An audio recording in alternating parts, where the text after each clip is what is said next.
All Aarna wanted was a man. Not just any man though, but the crown prince who she had dated for 5 years and looked toward having an eternity with. She didn't love him because of his spot in the monarchy. She was genuine, yet what she got for her genuineness was a harsh bomb drop on her plans. The crown prince never saw her as fit enough to be empress, and when he was done toying with her, he planned to cut things off and make her his concubine. Salt in her wounds, to be honest.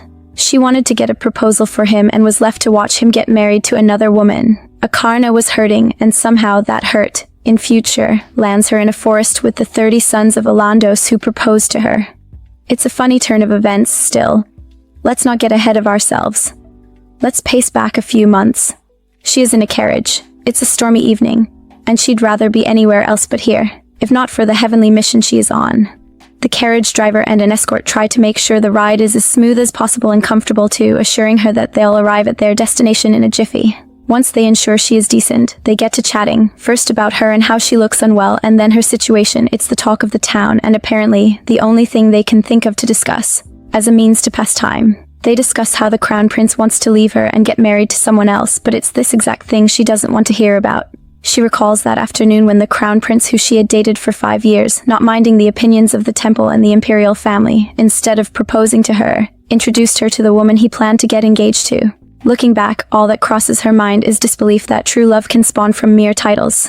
Being an elite isn't enough to write a proper romantic future, she thinks. But unlike the noble lady, she is a Aarna of the temple and messenger of the gods. It is a delicate duty, but in her world it's mud on the street and described as ugly, rather than nobility. Even this journey she is embarking on is an assignment from God, but no one is taking it as seriously as she is. Plus, it's not some walk in the park, but her needing to shed her blood voluntarily to purify this land of the terrible magic binding it. Aarna dreads this duty, only taking it up because the land she is cleansing will be ruled by the man after her heart, that two-timing crown prince. She's been carrying out her duties flawlessly, refusing nothing, yet in the end he offered her a spot as a concubine and claimed that his marriage with the other woman was only political. Aarna still doesn't know what to make of this, thinking about it so deeply that it takes the unsteadiness of the carriage to snap her out of it. She doesn't know why it's been shaking and isn't even allowed to guess because of the driver who yells, "Landslide." Aarna's heart sinks, her blood cold, freezing when one of the men declares that if they don't avoid the landslide, they'll all die. Initially, they attempt dodging it, not to save their passenger, but themselves, and when they see they can't make it out with the carriage, they ditch it and skedaddle, leaving poor Aarna in the doomed carriage. Her only protection is the carriage walls constantly being smashed by hard earth until they give way and cast her out. Talk about bad luck. Just when she thinks it's over for her, Aarna manages to hold on to a piece of the shattered carriage as she dangles hopelessly at the edge of the landslide-created cliff. That piece is the only thing keeping her from falling to certain doom. Her escorts, who manage to get to safety, return to find her and discover her dangling. Since the landslide has stopped, they instruct her to hold on for a bit longer, so they can come to her aid. The woman they want to save, however, doesn't see a bright future in store for herself. It'll undoubtedly be foggy for her when she goes back, a life of a revered saintess, filled with helping the citizens of the empire. In the past, she was willing to put up with a lot to earn a grand wedding with her beloved. Without him, she views no reason to keep living and willingly lets go. At light speed, she drops from the cliff, falling into uncertainty, but this isn't the first time she is feeling this way. You know, like she is falling helplessly. The thing is, she isn't off this world. She is from a more modern time. But one day, she woke up in this strange world, amongst strange people who she didn't understand. It was 5 years ago, the day she fell into this place from the sky. The day before this happened, though, she had gone to bed and hoped to be woken by the ring of her alarm clock for another tedious day. As she gazed around, puzzled, unable to understand how she got here, some of the people around her were praying, while others looked more awestruck than her. Amidst these people was a priest, who came to her and spoke in a language she was shocked she understood.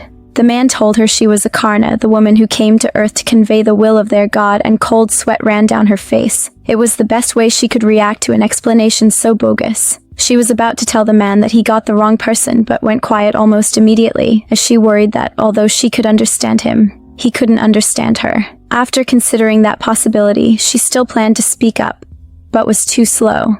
The priest had taken her hand and sliced it with a blade. That was a terrible first impression, if you ask me, but she calmed down upon noticing that the wound had healed in seconds, leaving no mark in its place. She stared at her hand astonished. but that was only the beginning of the surprises he had in store for her in his attempt to prove to her that she was a messenger from their god. The second part involved him cutting himself with the same blade, causing a large wound that he healed by dropping some of her blood on his hand. She hadn't recovered from the double shock, yet he was willing to show her more proof that she is a Aarna, if she wanted to see more proof. Without hesitating, however, she refused any more illustrations and tried to catch her breath. Later on, she took up the role of a Aarna, not minding the language barrier that only allowed her to understand their language but not speak it. Coupled with that issue, she felt a choking silence wherever she went, one aligned with her being a stranger. Even though she had servants and everyone seemed to support her and take care of her, she sensed that they looked down on her. Maybe the high priest felt the same as them, but he didn't show it after all. All he needed her to do was fulfill the duties of a Aarna. Duties she knew she couldn't avoid, because performing them was the only choice she had aside death. As she was taken to a room filled with infirm citizens wailing her name, to heal them, the priest warned her that if she didn't perform her duties, he would conclude the spirit of a Aarna made a mistake by resting in her. While the being herself was immortal, her spirit got passed on from one body to the next after the death of the previous host. It didn't matter how the previous host lost her life though. In other words, she could be sacrificed just to usher in her successor. I'm sure you'd expect her to attempt escaping this place, but that was going to be hard, due to the language barrier. With no clear way out of her predicament, Aarna did whatever she was asked, shedding her blood to heal the sick, the possessed and even barren lands. Obviously, she didn't like the life she was thrown into. Compared to her life in the modern-day world, this was slavery. Slavery that she sat to think about every day. Her only comfort nonetheless was the blue sky. It looked like the one from her original timeline and put a smile on her face whenever she thought about it.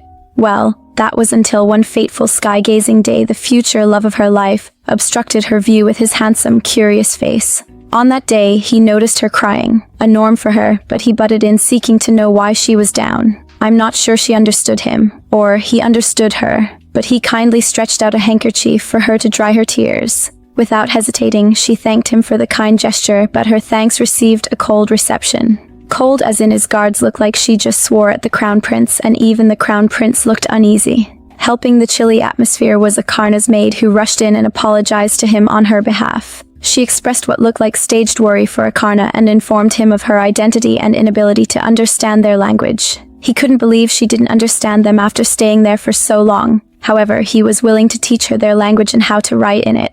He reveals that he was there to see her anyway, but didn't introduce himself properly because he recognized her until the maid stepped in. He didn't state why, but was willing to teach her as some sort of payment to her for all her help to the empire. Such kindness was long overdue, something she didn't expect to see from a land whose people ignored her and kept her at arm's length.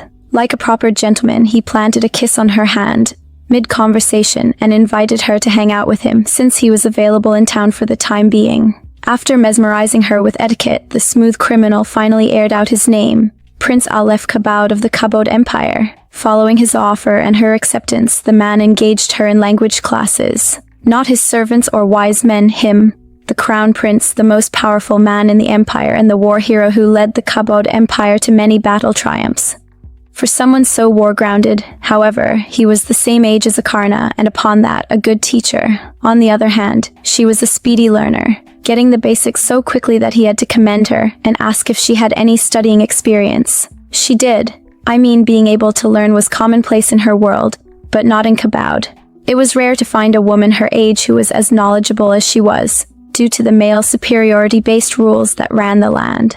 The man was marveled to a standstill and confessed that she was fun to teach. Aarna, within her, knew learning with him was fun, but kept that to herself. As time went on, Aleph began to throw himself into her many messenger of God duties, using his position as crown prince and her language teacher to his advantage. Her time with him soon began to feel like a dream, and with time he divulged into teaching her other stuff aside language. Sometimes they'd sneak out of the temple and palace together, disguising themselves in cloaks to blend in with the common folk. Because of him, her escorts eased up on her and became more friendly. The man was powerful, so that was to be expected.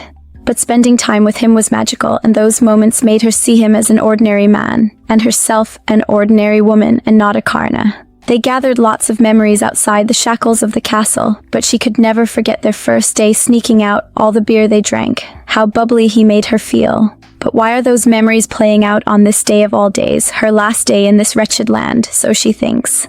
Dying was the reason why she let herself fall off the cliff, but for some reason, this land has refused to release its hold on her, sparing her the mercy she seeks. Along with the despair she gets from surviving is a sprained ankle. It's not one so serious that she can't move, so she decides to get moving, slowly dragging herself through the rainy, dark forest. It was already late, and if she spends a few more hours out here, she'll be left to the monsters and other fates worse than death. She would have died if not for the anatomy of Aarna, which blessed her with a body that is much tougher than the average human. With nothing but a gory fate ahead of her, Aarna's will to die has vanished like the wind, leaving behind a desperate will to survive. With her new mindset, she pulls herself into a nearby cave that shields her from the rain, but also brings her face to face with a despised creature. It's wounded, looking like it survived a tough battle, and has its guard up as it stares at her. But seeing him, she can't help but think about the day she learned of the existence of its kind. It was Aleph who gave her the lecture and even informed her of the demons and monsters, among other things that lived outside the walls of the Kabod Empire. The creatures threatened the safety of their people with the dark energy they possessed, so the Empire had the army and the holy force to stand against them. In other words, they had Aarna's and Aleph's units handling the big bads. Before her, they had vanquished countless demons and monsters and purified lands tainted with dark energy, but the despised species refused to accept them. They refused their way and their power, preferring to tackle their problems by themselves, without the aid of the Empire. Then, Aarna thought their belief absurd and Aleph thought it foolish, but she could relate, to an extent. She recalled a time back in her world when she was overwhelmed with work and prayed to God to help her out, but no one helped her, and assumed the despised species would be more welcoming if they had received help from the god of the Kabod Empire. After receiving that help, believing was up to them.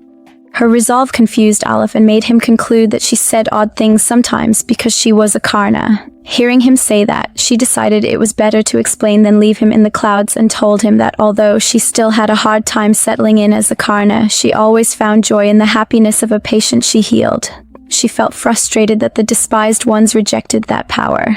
Aleph agreed with her and opened up about his goal to make the world a better place. He didn't want to focus his ideology on the Empire alone, and admitted it sounded stupid, but Aarna saw something different. She found his desire admirable and in a romantic turn of events, agreed to help him achieve his dream, by journeying with him to far lands, including the land of the despised ones, for his dream. They made a promise that day to see it through, but yeah, fate had other plans and has led her to a despised one.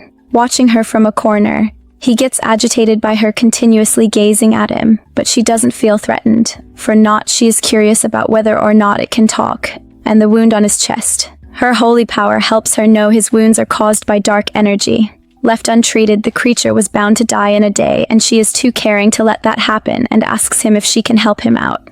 Sadly, her making a move towards him pisses him off and he tosses a knife at her, injuring her. Without saying a word, he stretches another knife at her, silently informing her that he tossed a warning shot. Shocked, she falls to the floor, more focused on her delayed healing ability than she is on her safety. She fears that the fall might have taken too much out of her and pulls back, crouching in the corner, while maintaining the distance between herself and the despised one. She was only trying to help him, and now she is hurt, adding this pain to the one she got from being betrayed by someone she loved, and not being able to do anything about the betrayal. She feels pathetic, sad that even now, she thinks about the happy memories they created to help her stay sane. With tears in her eyes, Aarna blames herself for not being able to die properly. She can't understand why she has to keep living like this, only for her to notice someone more pathetic. The despised one that was about to die from the dark energy wound she wanted to heal.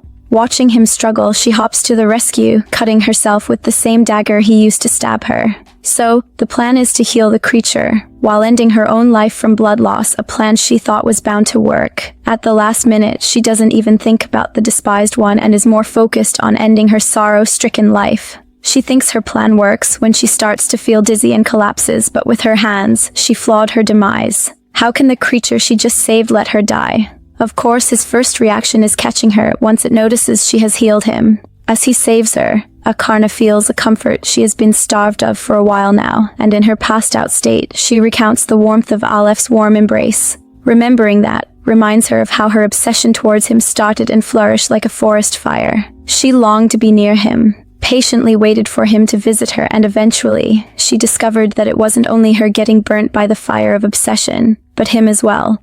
She didn't know until the day she went on an assignment in a place outside his jurisdiction and he came to see her. She didn't understand why he went so far to see her and needed an explanation for his visit. With his face tomato red, he closed the distance between them and explained himself to her with a kiss. Upon finding out they felt the same way about each other, a beautiful love story began. The crown prince, a dreamlike man, and the messenger sent by the gods. She saw their union as one approved by the gods. She even started to think that the gods sent her to Kabod to meet with the prince, instead of her suffering a harsh life like other Aarnas before her. Before long, she stopped missing her homeland and began enjoying her time with Aleph. It got to the point that she looked forward to a bright future of marital bliss with him. Her dreams, sadly, only lasted for 5 years, ending on the day he announced his plan to get married to someone else. His big confession made her think he was seeing other women while they were together. He tried to defend himself and blamed his decision on the corrupt system that demanded that people of noble blood get married to people of noble blood. Aarna had heard whispers in the empire about Aleph being betrothed to the count's daughter. The citizens down-talked her behind her back for running around with him while he was betrothed, but she ignored, because he never brought it up. She chose to blindly hope for the best, but she cast that hope aside when he began spouting rubbish about how the marriage was purely political, and she was the only one he loved. Initially, she let him pull her close, but his arms felt like nails, and so she pushed him away and declared she wasn't just throwing a tantrum. Seeing that she was actually annoyed, Aleph went from sweet and loving to icy cold, scolding her for requesting that he abandon the greater good for her. Was it all an act? She couldn't tell, but back then it became certain that even as Aarna, she was just a commoner with no access to the crown prince. Alongside that realization, she perceived the scent of infidelity, because during her 5-year relationship with the crown prince, not once did she conceive by accident. A marriage with the crown prince and no heir was impossible, but upon these truths, a hopeless Aarna pushed on. She hoped Aleph's wife-to-be would understand their situation. It was unlikely, but the man was willing to arrange a meeting between both women. Weeks passed and finally, the day of the dreaded meeting arrived. On that day, the count's daughter offered Aarna a deal. In exchange for her permitting Aleph and her to continue running around, she would owe her a favor. She saw herself as a woman who could give him the support of the nobles, an offspring, and was willing to let Aarna be his concubine. She probably agreed to meet to establish her position as the wife of the crown prince. Before the meeting, rumors spread concerning the love triangle. Many thought the count's daughter kind, for not being offended that Aarna had ties with her man, and thought Aleph as kind too, for accommodating Aarna upon her rumored infidelity. The woman in the middle of it all was singled out as a blank, nothing but a stumbling block to the crown prince's marriage. Being cast out made her wonder if she was the only fool willing to cling to love. She had tossed out her desire to go back to her previous life and accepted her present all for a future with Aleph. She was willing to throw away everything for that man, but in the end, he lured her into a meeting with his wife-to-be. Even though a part of her knew she was in deep waters, Aarna kept fighting for love. Backing down finally, when her rival made it clear that the crown prince wasn't going to ignore her influence for a mere messenger. That day she lost her will to keep going, and she was reminded that her 5 years in the Kabod Empire didn't stop her from being an outsider. She thinks on all this, while in the arms of the despised one, who looks like he wants to help her, but doesn't know how. He has no idea she wants to die and ends up reviving her. That's why she wakes up hours later, alive and still in the cave. Puzzled, the first thing on her mind is the wound on her hand. A sharp pain reminds her about it, but when she inspects it, she notices it's all bandaged up. Staring at the fresh bandages, Aarna remembers that she tried to end her life and gets pissed at how tenacious it is being. She doesn't think about it for long, however, before remembering the creature she was in the cave with. Just then she turns and their eyes meet. He seems glad she is awake and tries talking to her in his language, but she refuses to respond, even though she understands the unfamiliar language he is speaking. Her refusal to respond, nevertheless, leaves a chilly silence in the cave, which he fills by revealing he knows she is a stranger. Is it that obvious? Anyway, she hates the tag and turns away from him in disdain. She is probably trying to tell him to butt off, but he doesn't get the memo and offers to get her something to eat. His first choice is berries, which he assures her are not poisonous. Yet she remains unresponsive. Her refusal to cooperate doesn't stop the creature. Instead, it motivates him to keep trying to socialize by asking to see her injury. Aarna refuses sternly, pulling her hand away from him. She believes he has no right to play hero, when it was he who stretched the dagger at her, in the first place. Passionately, he pulls closer and apologizes for his rudeness earlier on. To his surprise, even after apologizing, she refuses to speak. That's when he considers the possibility of a language barrier and asks her if she can speak his native tongue. Aarna, seeing no reason to lie, confesses that she can only understand him. She only speaks the imperial language, and it's a language he surprisingly understands, although he isn't perfect at speaking it. Maybe because it's his first time speaking in human tongue. Still, the lot he knows will do for now, as he just needs enough to communicate while they are together. That being said, he tells her he is aware she saved him from the dark magic, and he would like to return the favor by taking her to a place where she can be cleaned and disinfected. Although she is aware that that's what he said, she willfully misinterprets his words, thinking he wants to forcefully take her with him. Some months ago, she overheard a few followers talking about how valuable she was, not only to the Empire, but to forces outside its walls. For that reason, she refuses to follow him. She again wants to try out her chances in the dark forest, all by herself, but he is convinced that's a foolish idea. Earnestly, the despised one begs her not to misunderstand his actions. He only wants to repay her for saving him. His words mean nothing to the determined Aarna, who even declines his offer to at least escort her to the Empire. She is sure people are on their way to save her and wants to try her luck with waiting for them to arrive. The woman is fixated on leaving, so he refuses to try to stop her anymore and kindly wraps her in a cloak. It'll keep her warm during her pointless trek across the vast dark forest. The despised one roots for her survival, showing how true his intentions actually are. Aarna, during her walk, radiates regret. She had hoped she could trace back her steps in order to get back to the crash site, but she was wrong and noticed that for some time she had been walking in circles under the rain. Disregarding all fear of the monsters in the dark forest, Aarna decides to take a breather before continuing. Clutching herself by a rock close by, she concludes that she cannot endure anymore and prays the rescue team come for her quickly. Following that wish, she passes out, only waking up 3 days later to a pleasant smell. The scent happens to come from the despised one who is giving her a piggyback ride, so she orders him to put her down. The kind creature refuses, however, stating that he can't do that, because if he does, she'll die. Given the condition he found her in.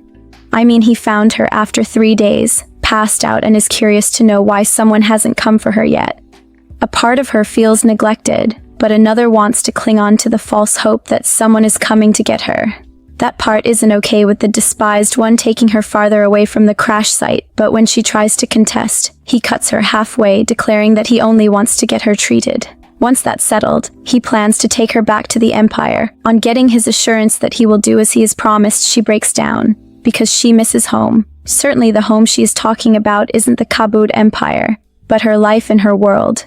Anyway, the despised one managed to get her to a safe place, and she was bedridden for days, sick. If she was sent back to the Empire and she kept falling sick, it wouldn't take long for the followers to kill her and usher in a new Aarna. They would waste no time on a sickly Aarna. The woman who chose death suddenly fears it to the extent of her getting paranoid and worrying that the despised one is trying to kill her. In truth, he isn't. He is trying to administer medicine to her, but she fights him off with all the power she has left.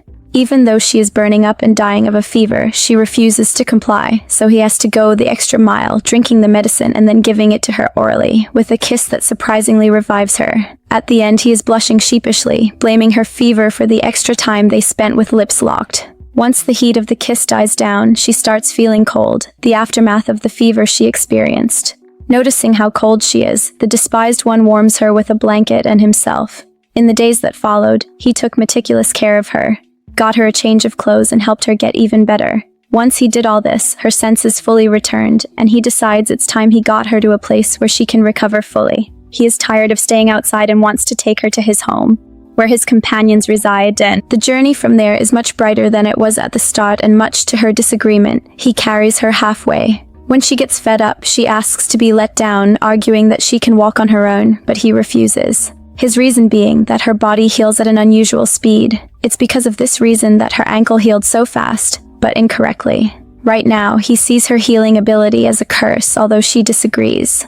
This is her first time hearing something like this, so she finds it hard to believe. But the creature explains that every power has a backlash, using this as his way of trying to get her to believe him. Nonchalantly, she defends her ability and how quickly it heals her, making him conclude that she cut her hand on purpose. He scoffs at her harming herself just because she can recover quickly and reminds her of the fever and pain she endured for days as a result of her little stunt. The way he sees it, she's careless about her healing ability because she has no one to explain things for her.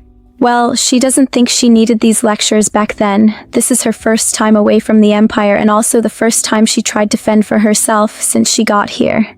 For some reason, during the journey, Aarna gets curious, wanting to ask the creature a question when he introduces himself as Ransel. Her knowing his name is much better, plus Ransel is much better than the despised one. Taking the correction, she goes on to ask him if he'll really take her back when she wants to return to the Empire. He replies that he would, swearing by Alanthus, who probably is his god or something. She takes note of the importance the name seems to carry and decides to believe him, not only because of how honest he sounds, but also because of the efforts he put into making her feel better. Feeling reassured, she observes Ransel's face so closely, comparing it to how it was when they first met.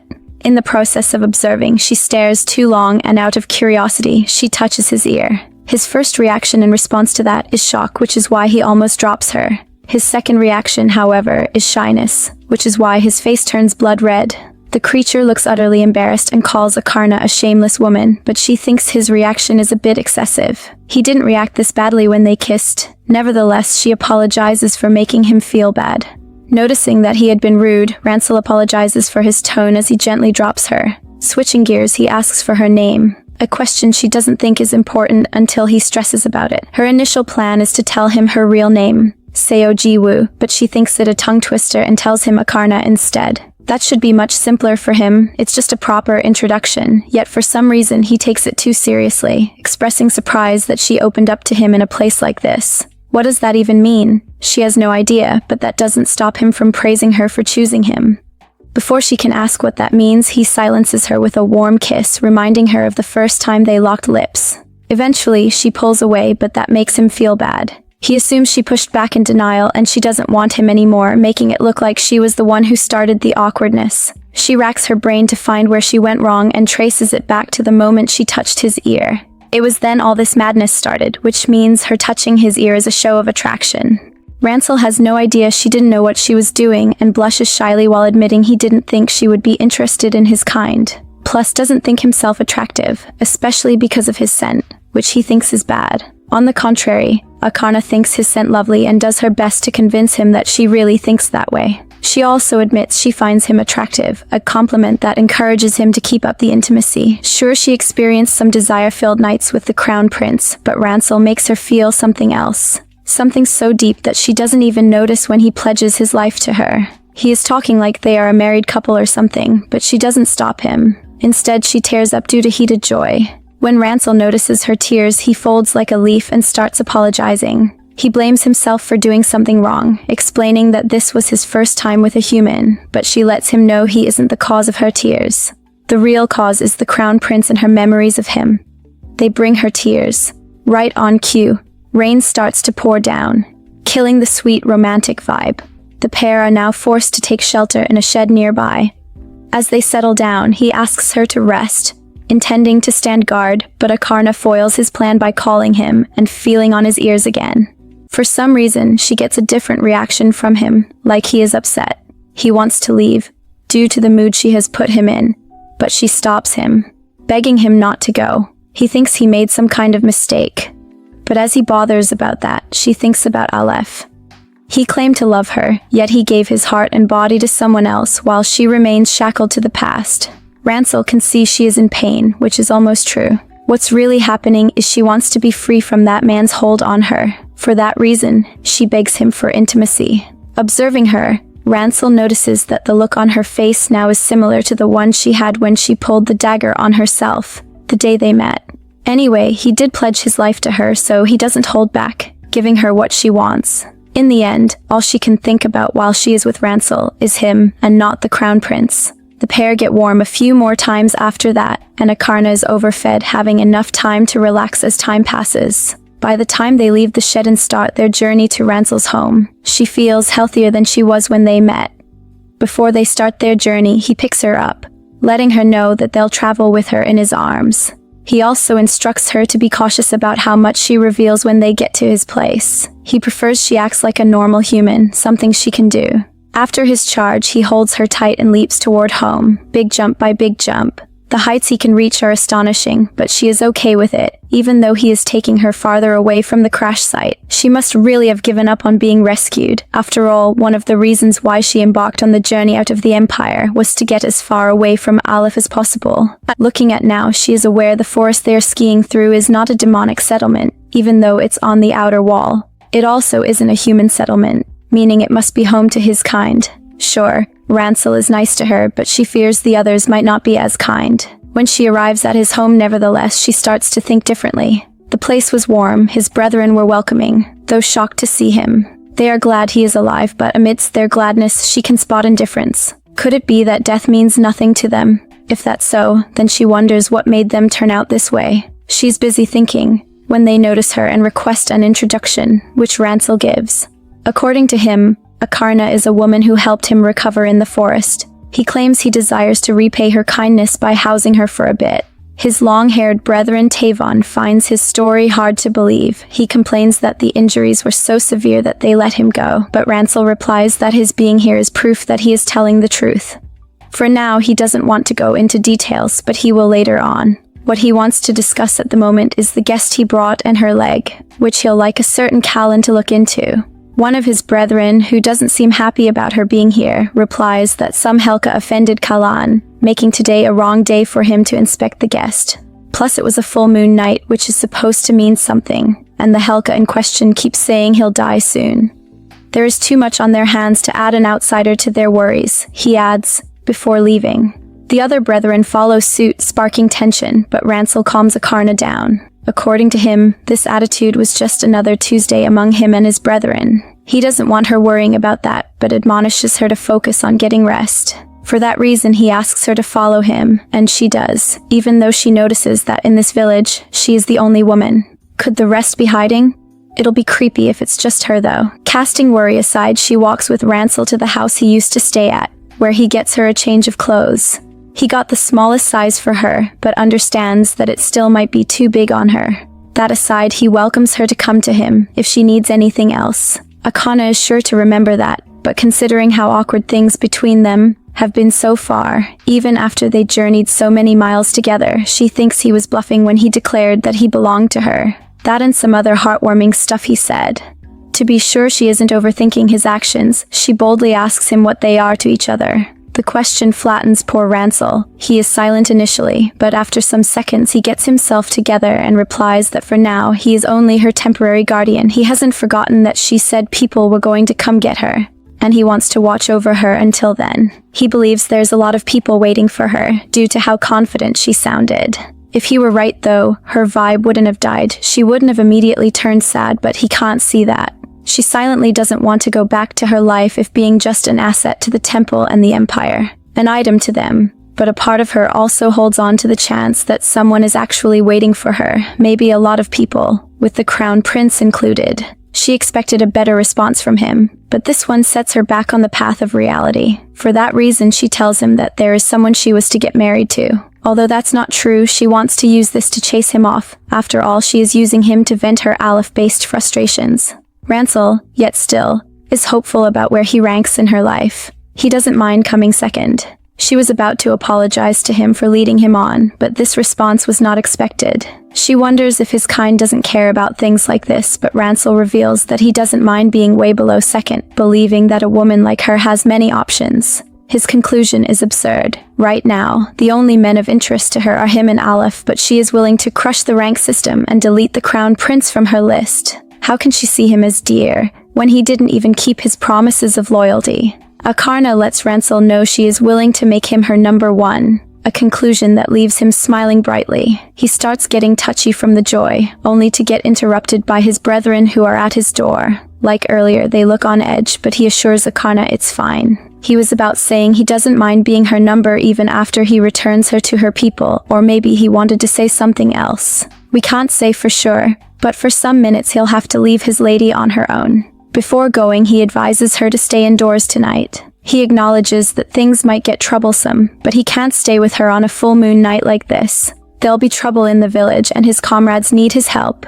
She fears the trouble he is talking about are demonic beasts, monsters that grow stronger on nights like this one. Even the Empire was on lockdown on nights like this, and they had divine protection. For a place like this, without that protection, she knows things will be tough for them. The look on Aarna's face informs Ransel that she understands what he is talking about, meaning he doesn't need to explain more. Plus, her divine powers gave her a heads up concerning the beast that exists in the village. She is certain it is more vicious than ordinary demonic beasts, meaning Ransel must have been beat up by that thing, hours or days before she bumped into him at the cave. He can tell she is worried, but he downplays the severity of things, asking her not to worry about him and rest. He promises he'll be back with a beaming smile, but how can he be so sure? For the time being, she trusts Ransel, and it looks like they have everything under control. Her worries are non-existent until late into the night when the dreaded full moon is out and a cry pierces through the air, waking her up from her gentle slumber. Afraid and worried, Aarna peeps out the window to try to see what's going on. Maybe that would calm her down, but looking out the window is next to pointless. It's dark, and all she has to go with is the eerie aura that leaks into the room. It's familiar energy to her. The demonic energy she sensed earlier, but on steroids. She knows that this concentration of demonic energy can only come from a person who is so filled with demonic energy that they get to their limit and explode. If this happened in the Empire, there'd be guards all over and people close by would be evacuated, as this type of demonic energy doesn't just kill the host. Added to killing the host, it contaminates the entire area with demonic energy and can annihilate an entire region. In other words, this is very bad. To think she has found a safe place. At times like this, only one being can purge the host of their demonic energy. That being is the Aarna. So, yeah, she is this tribe's only hope. If she doesn't step in, the village and every creature in it is doomed. It is her duty to calm this situation, and she does have to protect Ransel, the creature who has shown her true kindness.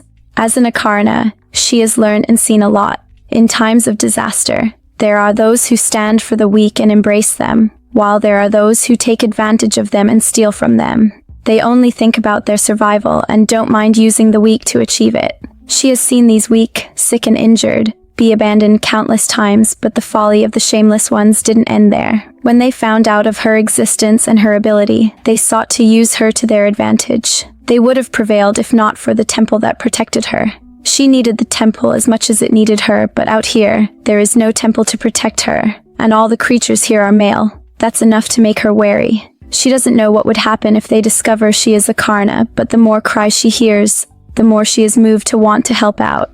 At least for Ransel's sake, she has to do something. His presence is the only thing in the village that she can trust. She has always been disappointed by people she trusted, and finds it difficult to trust people again. Even though she wants to trust again, she wants to trust Ransel, though she fears making the same mistake again and getting backstabbed. In the end, her happy memories with her new lover prevail, and she storms out of the room to help. Being backstabbed 1,000 times can't stop her from making this 1,001st attempt at trusting people. Following the sounds coming from the beast-related commotion, Aarna scurries through the dark pathway, eventually ending up at the commotion itself. There she sees Ransel and his brethren trying to subdue a demonic entity. From her hiding place, she feels like the monster is glaring at her. She isn't wrong, seeing as it dashes toward her. Not only does it blow her cover, but it looks like it wants to harm her. Ransel's brethren are about to fire at her and the beast, when Callan stops them, yelling, "Stop! Don't shoot! She's an outsider." The rest complain about her being outside, unable to understand why she disobeyed instructions and came out. They urge her to stay back, but she refuses to do so when she notices that the monster they want to kill is actually one of their own. One of them steps in, annoyed she is putting herself in harm's way, but she wants to know what they are trying to do.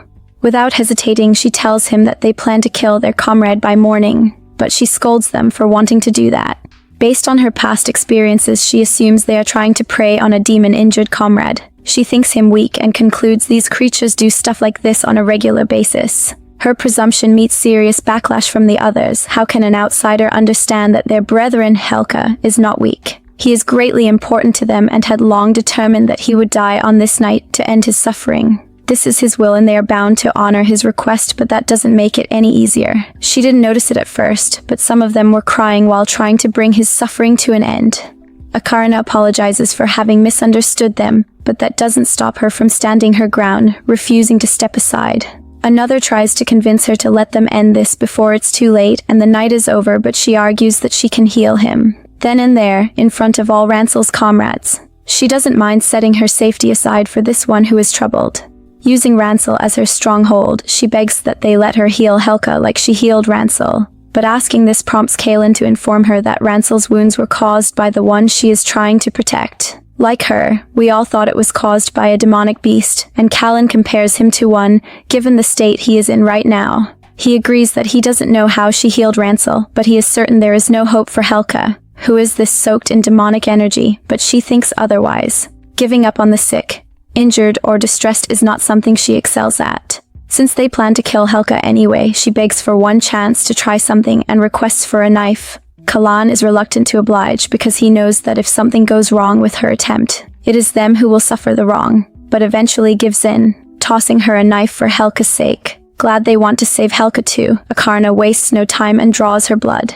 Before she knows it though, he takes her hand and sips the blood vigorously. The more he sips, the more she senses the demonic aura reduce until his demonic energy finally evaporates, leaving him and hiding in various places across the village. She looks forward to attending to that later, but the little she has done now is enough to convince Kaelin that she is the real deal. That's why he drops by and formally introduces himself to her. He is truly grateful for her effort, no doubt. But he can't shake off the thought that she is doing this for a reward. After all, he saw no other reason why an outsider would mingle with their internal matters. As Aarna, this is only her duty, a duty the temple exploited for 5 years without offering her a gift.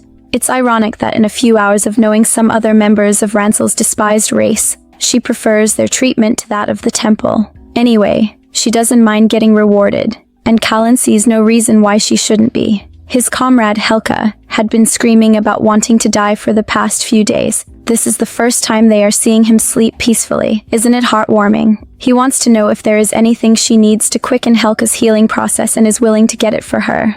As he speaks, Aarna notices that they've decided to trust her with his healing and the hostility from earlier is gone. Silently, this tells her that Hulka must really be important to his comrades. Concerning what she needs to continue healing him, she requests for a sealed space to continue. She needs this sealed space to prevent demonic energy from leaking out like last time. Kaelin instructs one of them to prepare a place and then remembers to ask for her name. Like she told Ransel, she tells him that her name is Aarna. With his question answered, she has one of her own. She requests information on the person she is supposed to heal. He doesn't ask her why she wants to know, but instead takes her in for tea and reveals to her that Hulka was the great mage of their region. He ended up that way because he took on all the contamination of the place they lived in. He claims this happened because they, children of Elanthos, served a single Elanthos that they were born from and served. Since they didn't have an Elanthos, they were vulnerable to dark energy. Curious, she asks what an Elanthos is, and he explains that it is a sacred tree, a guardian who watches over them. It is a tree imbued with spiritual power, and each group of their people share one Elanthos. They are all branches of that tree. You can call them brothers, if you may, and by that definition, Hulka is the eldest of them all. Still on the matter, she wants to know if they have any females among their kind, and indeed they do. The only problem is that a female form manifesting was rare among the children of Elanthos. It's possible that only one can be born to a colony, explaining why she didn't see any women. Away from a rundown of their existence, he delves into the matter at hand, which is how Hulka got into the bind he is in. It turns out that their Elanthos was dying, due to the massive amount of dark energy it had taken in. To prevent it from dying and casting their tribe into discord, Hulka took all the dark energy into his body. He sacrificed himself and kept the energy stored up in himself, to prevent it from leaking into their land. He saved them at his own expense and has wished for death ever since. His brothers have always been willing to help him, if there was a way. Now there is one. Aarna wants to discuss the reward that was promised her. They have always been willing to give anything to make sure their brother returns to his normal self. On hearing that from Kalan, she agrees to help, keeping her request for, after she heals. It isn't anything big. She just needs them to protect her from the Empire. She plans to ensure that all her connections to the Empire are severed. But for now, she'll focus on helping Hulka feel better. For that purpose, she is taken to the room that was prepared. It's the house he used to live in, and they chose it because it's a familiar place. Kaelin tells her that once she enters, a barrier will be enforced outside and no one will be able to enter. He charges her to let him know when she is ready, which she would do. Right after, she has a chat with Ransel. He was distressed and came here as fast as he could, after he heard everything. He is worried about her and begs her to tell him if she'll really be fine after she heals his brother. When she healed him, he remembers her bleeding a lot, but she is sure she'll be alright, although the way he is acting makes her want to complain a little. He wants to know if there is anything she needs, and she requests for a sharp knife. One of Ransil's brothers hands it to her, along with the instructions on where to stab Hulka if he went berserk. He is positive they can stick him up later, and gives her this advice because once she enters the barrier it'll be up to her to fend for herself if the need arose. She recounts that he was there the night before. More stuff than he is now. She is moved by his real personality, but Ransil thinks him immature and annoying, pulling him away by the ear so Aarna can get to work. Before she goes in, he wishes her well, enough final motivation for her. When she goes into Helka's place, she was told that he was laying down, resting, but meets him awake and on his feet. She tries to talk to him, but he hastily takes her by the hand and leads her away. Where he is taking her to, she has no idea. She doesn't even understand what is going on and asks him to at least say something to her. When he leads her to a bed, that should be enough to tell her what's going on, but she doesn't catch on until he tries to kiss her and she has to push him away. His actions cause Callan's warning to replay in her head. He had earlier on told her that when Hulka goes berserk, he is similar to a beast. She didn't know this is what he meant until now. The more she resists, the closer he gets, and she understands why. It's because when he held on to her last night, his body felt his pain subdued, and now he instinctively craves that peace. While she tries to make him back off, promising to help him feel better, he remains adamant and she decides to grab her dagger. Maybe by creating a cut, she can make him focus more on her blood and not her. Her attempt to grab the dagger is a war, and when she finally gets it, she notices Hulka is aroused, and thinking about that for a second, ends up getting her cut. That works for her. Still, that's why she points her hand to Hulka and asks him to do whatever he wants. Seeing her bleed, he instantly switches moods, but she can't understand why. Like the previous night, she expected him to grab her hand, but instead he starts crying and staring at the injury. His reaction confuses her, prompting her to start begging him to reveal the cause of his tears. In time, she realizes he feels bad because of her injury, and she is forced to console him, promising him that she is all right. An injury like this is pickles to her. It heals quickly, and she proves that by showing him the healed palm. Witnessing this, his tears dry and his smile comes back, making her smile too. Before now, no one cared if she got hurt, and getting hurt like this is what she does. As Aarna, so she is used to the pain. She lets Hulka know about her speedy healing ability while thinking about the temple. Compared to him, the temple and people at the Empire were always cruel to her. While he, a stranger, sympathized with her for her getting hurt, they forced her to go into the wastelands and hurt herself for their benefit. She doubts that they loved her as they claimed and waves the thought away, focusing on Hulka, who she is supposed to heal. Due to how sensitive he is being, she decides to heal him with kisses, but that only leads to intimacy. In the process, she blacks out, waking up to see him seated by the side of the bed. Since she's awake, he has something he'd like to ask her. She is stunned that now he is talking normally. Earlier on, he was acting beastly. Anyway, his question borders on their intimacy. He thinks he coerced her into it, but she argues that he didn't. When he came back to his senses, what he saw said otherwise, but she continues arguing that it happened on her own demand. Arguing with Hulka would be fruitless, plus she is okay with them getting heated. It's her way of getting her mind off Aleph. She can't tell him that though, and sits back as he continues pointing out things that make him convinced that he lost it and got forceful. Things like the blood stain on his bed. She tries to tell him that although the blood is hers, it came from a self-inflicted wound. She shows him her hand as proof, but with no marks on it because of her super fast healing ability, nor any new wounds on her body. He decides to believe she's lying. In a more serious tone, he demands to know if he used force on her. Trying to convince him that he didn't, ends up making her throat sore and causes her to cough vigorously. Out of concern for her, he concocts a drink and gives it to her. It's his mage ability in action, and while drinking, she silently praises his skill. Moving forward, Hulka asks for her name. It'll be nice if he could address his savior by her name, right?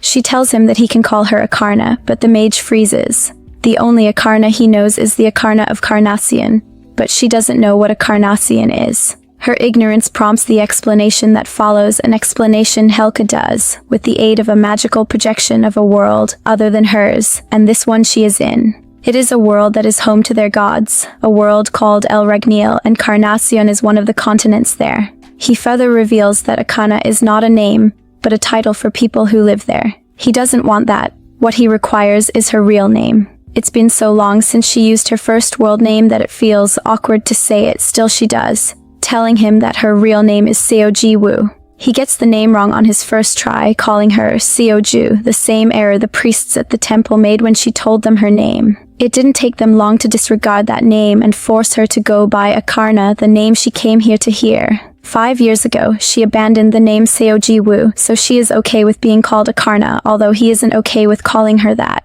He refuses to acknowledge a name that isn't really hers, making a big deal out of this, since he thinks it proper that he address the person he owes an apology by her name. She still sees no reason for an apology, but he presses about it, claiming he doesn't want to make her afraid. His nagging gets to a point that she has to place her hand over his mouth and yell that she isn't afraid. Stopping him from talking only works for some seconds, and then he slips away and explains to her that although he has no clear memory of how she got here, he is well aware that he could have consumed her if something went wrong. That's the way he is. He can't say the same for her though. She is not of this world and borrowed the powers of Aarna. To the people of this world, she is seen as a person who crossed dimensions. It's her first time hearing of this, which is why she breaks down in tears. She had thought herself the messenger of the gods with divine duty, but he breaks it to her that there are no gods, only phenomena. Aarna is also a phenomenon. Her gift is actually the result of her body developing to adapt to their foreign world. The temple knew this before they dosed her with their ideals and exploited her. They fed her with lies, like she was summoned by the gods. They threatened to replace her if she went out of line or died. They kept telling her she was a gift from the gods, but if that isn't true, then why is she really here? There's so much she wants to ask, and Hulka is the only one with the answers she needs, so she leans on him. Problem is, he is starting to lose it again, blacking out to the point that he can't even hear the many questions she is throwing at him concerning his revelation. When he does regain consciousness, he begs her to run away, as he thinks he is about to frighten her again. In other words, what happened earlier on is about to happen again. Panicking, Ji-woo, we can call her that now, tries to run away, but she isn't fast enough and they end up getting intimate again. At the end of it all, she wakes up in his arms and he apologizes for losing control again. In the process of his apology, though, he calls her Seo-ju, messing up her name, but she thinks it much better than the name that tormented her for 5 long years, the name Aarna.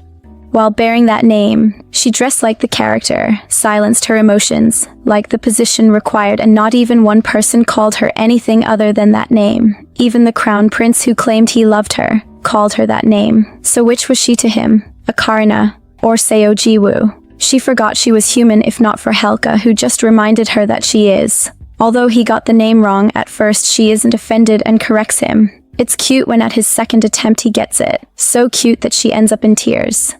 With no idea why she broke down, he consoles her. While he is at it, she remembers when a party was held to celebrate the combined efforts of her and the crown prince in bringing peace to their land. Then she saw the celebration as perfect and hoped for a dance with the crown prince after he had promised her one. Not just any dance moreover, but the first dance. It wasn't common for her to attend social events such as this one, as her role as Aarna restricted her to events organized by the temple. This event though, due to the crown prince's influence, she was allowed to attend.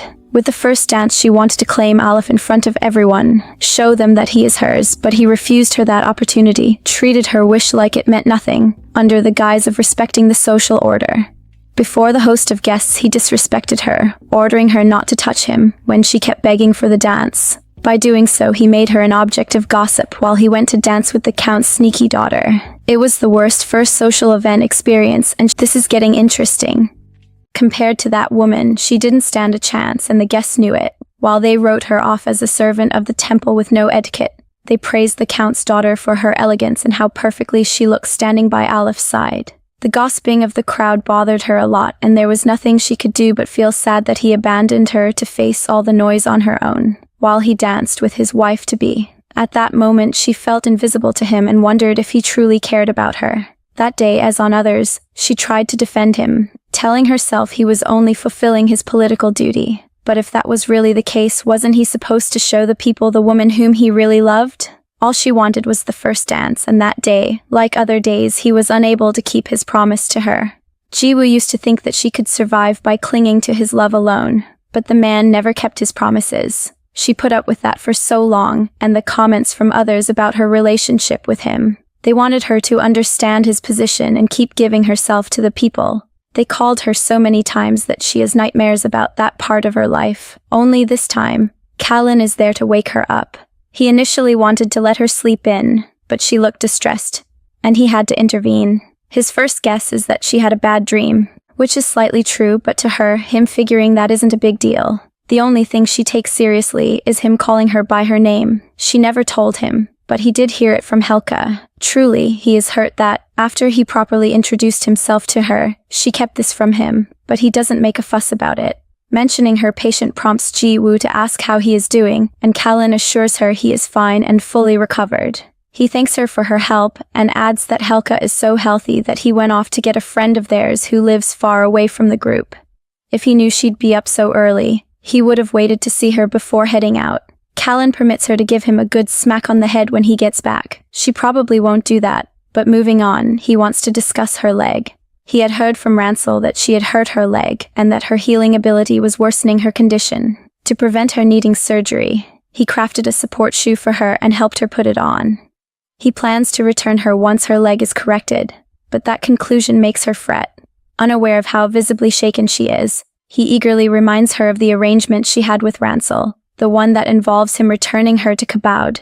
Turns out the despised ones are actually elves, and it's no news that they hate humans. That said, they're taking her in, helping her with her leg, and returning her to the Empire should be enough of a thank you for her help.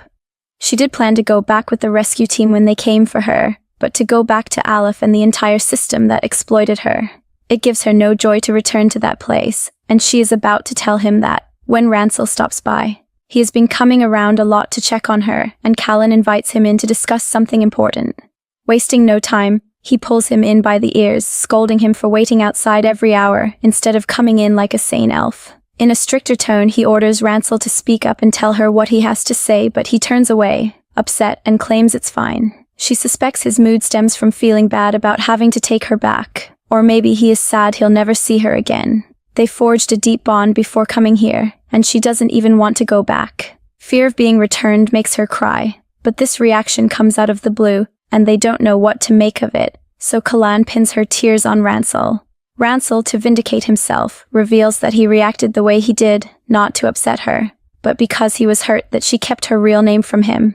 Given how close they were, he expected transparency. Figuring out the real reason for his mood has nothing to do with him wanting to send her back. Ji-woo weeps tears of joy and calls him annoying for overreacting, but they still don't understand why she is acting out this way until she tells them she doesn't want to go back. Callan isn't really in support of that, seeing as the Aarna to the Kabod Empire can be likened to their Elanthos. In a bid to salvage the situation, he asks if someone else can take over from her, but she replies firmly that she is the only Aarna they have. He thinks she is saying she is the only one in the region, but she makes it clear that it's just her, all around. They have the Holy Temple to thank for that. They are the ones with the right to summon the Aarna and have a rule stating that there must be one Aarna per generation. That person is Ji-woo. She is the only one the world has and is very important to the Empire. That's some jaw-dropping news for Callan, who finds it amusing how ignorant the humans are. As Hulka said, he knows that Aarna is just a phenomenon and not a messenger of God. It's funny to him that they are treating the idea so respectfully, even going so far as to worship a god that doesn't even exist. Ji-woo agrees that they are attributing too much importance to the idea, but she needs more information about this subject. Callan believed Hulka knew that, so he thought ahead and took the trouble to journey to get their distant friends. She hopes the person coming is an alchemist from the outer wall of the Empire who wields power. A person like that would be very knowledgeable concerning this. Ransel right now doesn't think much about what the pair is discussing. He wants to talk about the person she claims she was betrothed to. He reveals that he and his brothers don't mind housing her if she doesn't want to go back, but he is considering the man who is waiting for her. Callan, suddenly aware of their discussion, is astonished that she already has someone she is set to marry. He desires to talk about it, but when he sees her pull back, he decides to let it be for now. He permits her to talk about this when she feels comfortable. In the meantime, their home is hers, as her leg heals. Should they discuss anything right now, he thinks it would be best if they talk about her reward. She has done something good for them by healing Hulka, and in return, they are organizing a lavish banquet to celebrate her later. While they do that, he wants her to think hard about what she wants as a reward. Politely, Ji-woo refuses the need to ask for a reward. She is grateful for how much they have helped her so far and doesn't want anything more, but he stresses the need for them to say a proper thank you. In preparation for the party, Callan wants to get a proper dress for the event and braid her hair if she lets him. He is eager about this and has to leave for the time being to make sure everything is set up. His exit allows the lovebirds to finally get some fresh air and discuss lingering matters, but instead of talking about deep stuff, Ransel informs her that he will be a no-show. It's his turn to protect the village, which is why he'll be away, but he doesn't want that to stop her from having fun. He gets up to leave, calling her by her full name, but she pulls him back. He gets chills as she does that, but she nails the coffin of awkwardness when she whispers his name in his ear. Like he saw something scary, he pulls away, glows red, and begs her not to tease him at a time like this. Pulling him close again, still whispering, she grants Ransel permission to call her Jiwoo instead of Seo Jiwoo like the others. Her request makes him feel special and leaves him happier than when he arrived. Night comes in a flash, and thanks to Callan, Jiwoo is the talk of the night. He went all out with getting her ready and even carried her in because of her leg. As they arrive, he lets her know that she can either choose to rest or familiarize herself with his brothers. Whatever she wants to do, she is free to do. It's her night. If she is up to it, he thinks it'll be proper for her to accept greetings and decides to accommodate them. Seizing the opportunity, many of the elves who are eager to talk to her swarm her to say hi. They all treat her like one of them, addressing her properly by her name, clearly pronounced. One of the elves who comes to greet her is the cheeky elf from last night who made little of Hulka's condition, the elf Tivon. He jokes about her being awake, looking healthy, when he thought Hulka would devour her. He kinda did, but that's not a big deal. For a bit, he, Jiwoo, and Callan chat about how old Hulka actually is. The elf is a mind-blowing 1,000+ years old, a figure Tivon didn't expect. He only came to say hi though, and turns to leave when he invites Jiwoo to call him if she wants to play. She doesn't get what he means, but she can see that he behaves differently from his brothers. Callan blames his feistiness on being the youngest in their tribe. He can't reveal the lad's age though, since he knows it'll make him angry. Well, she'll probably get back to him later, sometime after the banquet to be precise. This isn't her first banquet, we all know that, yet unlike the ones organized in the Empire, she actually feels at home. It was a bit tense in the beginning, sure, but the elves treated her like one of their own. Long into the feast, Jiwoo finds herself with Callan again. While they relax, wine comes to his mind, and he asks if she wants some. As soon as she tells him that she does, he hands her an empty cup and instructs her to stay still. She does, and in mere seconds, she notices that the grapes above her are ripening. They keep at it until they drip juices into her cup. Witnessing another show of magic in this place, Jiwoo is awestruck, even though this is a simple skill Callan possesses. It's not just him though. It's him and the entire race. They can all grow plants. The juices from those plants taste even better than normal. The simple reason is that the wine is tastier than all she had tasted.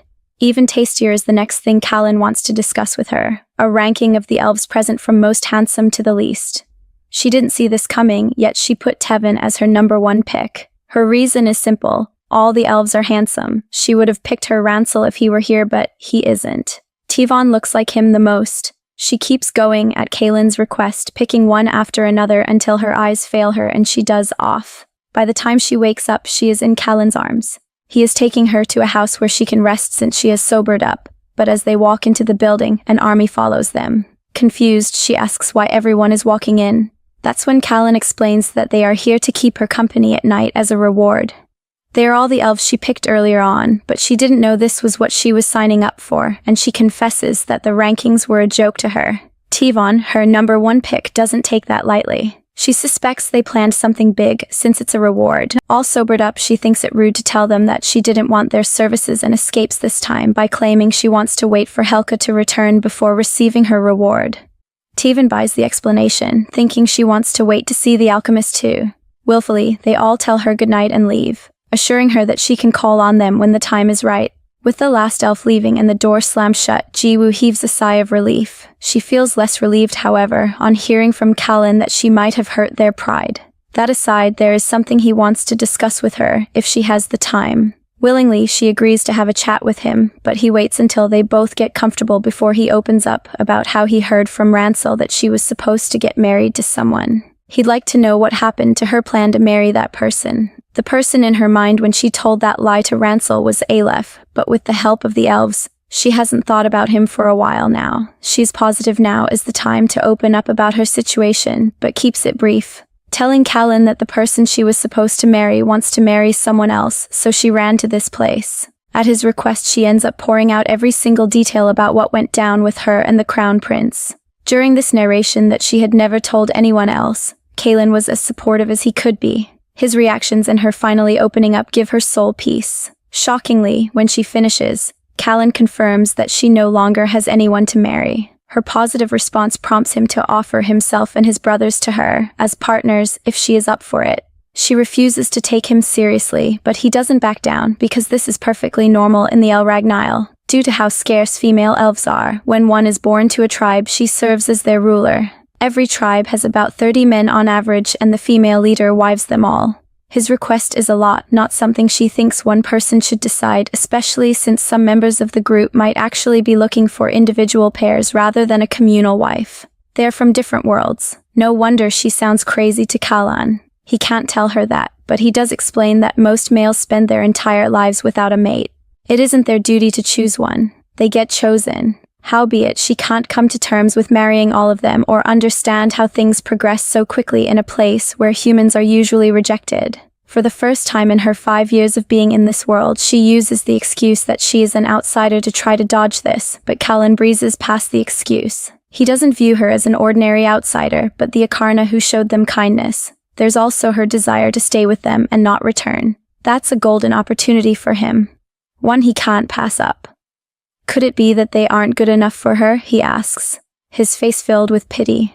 Jiwoo is touched by the look and tries to comfort him, but he keeps going on and on about how they were rejected twice because of the first impression she had of them. Little does he know that he is miles away from the truth. She manages to salvage the situation by stating that she can't just get married when she knows next to nothing about the prospective husband. Of all the elves she met today, the only one whose name she knows is Tevins. Knowing substantial information about a love interest is important. He gets that, so, just to be sure, he asks whether he meets her criteria for a suitable suitor. She agrees he is without knowing what she is agreeing to, a mistake that moves him to pull closer to her to try to seduce her. Revealing a much more interesting side of himself, Callan lets her know he plans to steal her. He knows she had chosen Ransel first, then Hulka, and he is willing to be her third choice. The elf looked like he was the most noble of them all. He had her fooled too. Callan means well, but how did they go from talking about marriage to choosing, and finally to intimacy? She can't wrap her head around everything, but she tells him that marriage is something you do with someone you love. The elf isn't used to that word, but plainly asks if her definition of love is spending 5 years of her life devoted to just one person. His question, focused mainly on what she told him, hits her so hard that she starts thinking about it. Indeed, she devoted herself to a man, and after 5 years of sowing, she reaped nothing but a fall from a cliff. Continuing on that, as if he is playing mind games, Callan says he is willing to live by her definition of love, but he recounts that the person she loved chose another, not her. He thinks she's tired and declares that it is her turn to receive true love. Sure, Jiwoo understands love to an extent, but trying to explain it to Callan, who has never felt it, won't be easy. Plus, what does she want to say to him when love left her with fear? Leveraging on the disconnect that lingers in her head, he successfully seduces her, not for pleasure, but because he needs her. Their Elanthos was sick, and the Aarna to humans is quite similar to the Elanthos for elves. He and his brothers need her, but the ones who had her didn't treat her well enough, by his standards, for them to deserve her service. The elf is determined to the core, to the extent of making Jiwoo throw in the towel and spend the night with him. She thought him a harmless birdie, but even after seeing the slithery side of him, she isn't scared to roll with the snake. By the time they are done, she goes cold and asks Callan if he really loves her. She didn't consider this while they were warming up to each other, but we can't blame her for bringing it up. She is a victim of lost love and a bearer of many exhausting emotions. Though slightly disappointed by his silence in her heart of hearts, Jiwoo expected their intimacy to be purely carnal. She is on the verge of closing the chapter, as Callan reassures her, stating that although she has doubts, he will do his best to prove to her his feelings for her. It might take a while though, but it'll be worth the wait, he promises, imploring her to stay with him while she tests his affection. A week after that night, Jiwoo is resting in a hammock under the afternoon sky, thinking about how Hulka has been away for a long time. He certainly came to mind because she has had a lot of free time ever since she got here, something she doesn't think is proper. At the Empire she was worked to the bone, but here when she asked Kalan if there was anything she could do, he admonished her to relax. The men who came to her seeking marriage didn't mind doing everything. He recommends that, in her free time, she memorize their names and accept compensation from anyone who asks for her help. Still, he doesn't mind her lazing around all day, since if she keeps resting, they also would be at peace. Living this way for over a week has its perks, but boredom is the major downside. Fortunately for her, it looks like something interesting is about to happen. Hulka is returning, and young Tivon is calling to welcome her.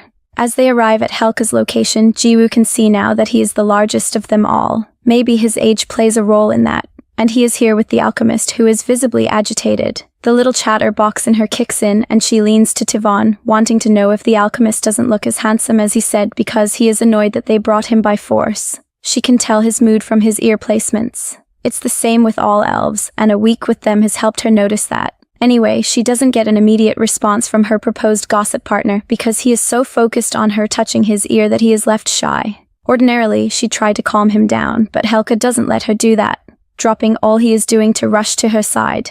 By all he is doing, I mean, the alchemist. He dropped that elf like a failed gym plan and asks her about her health.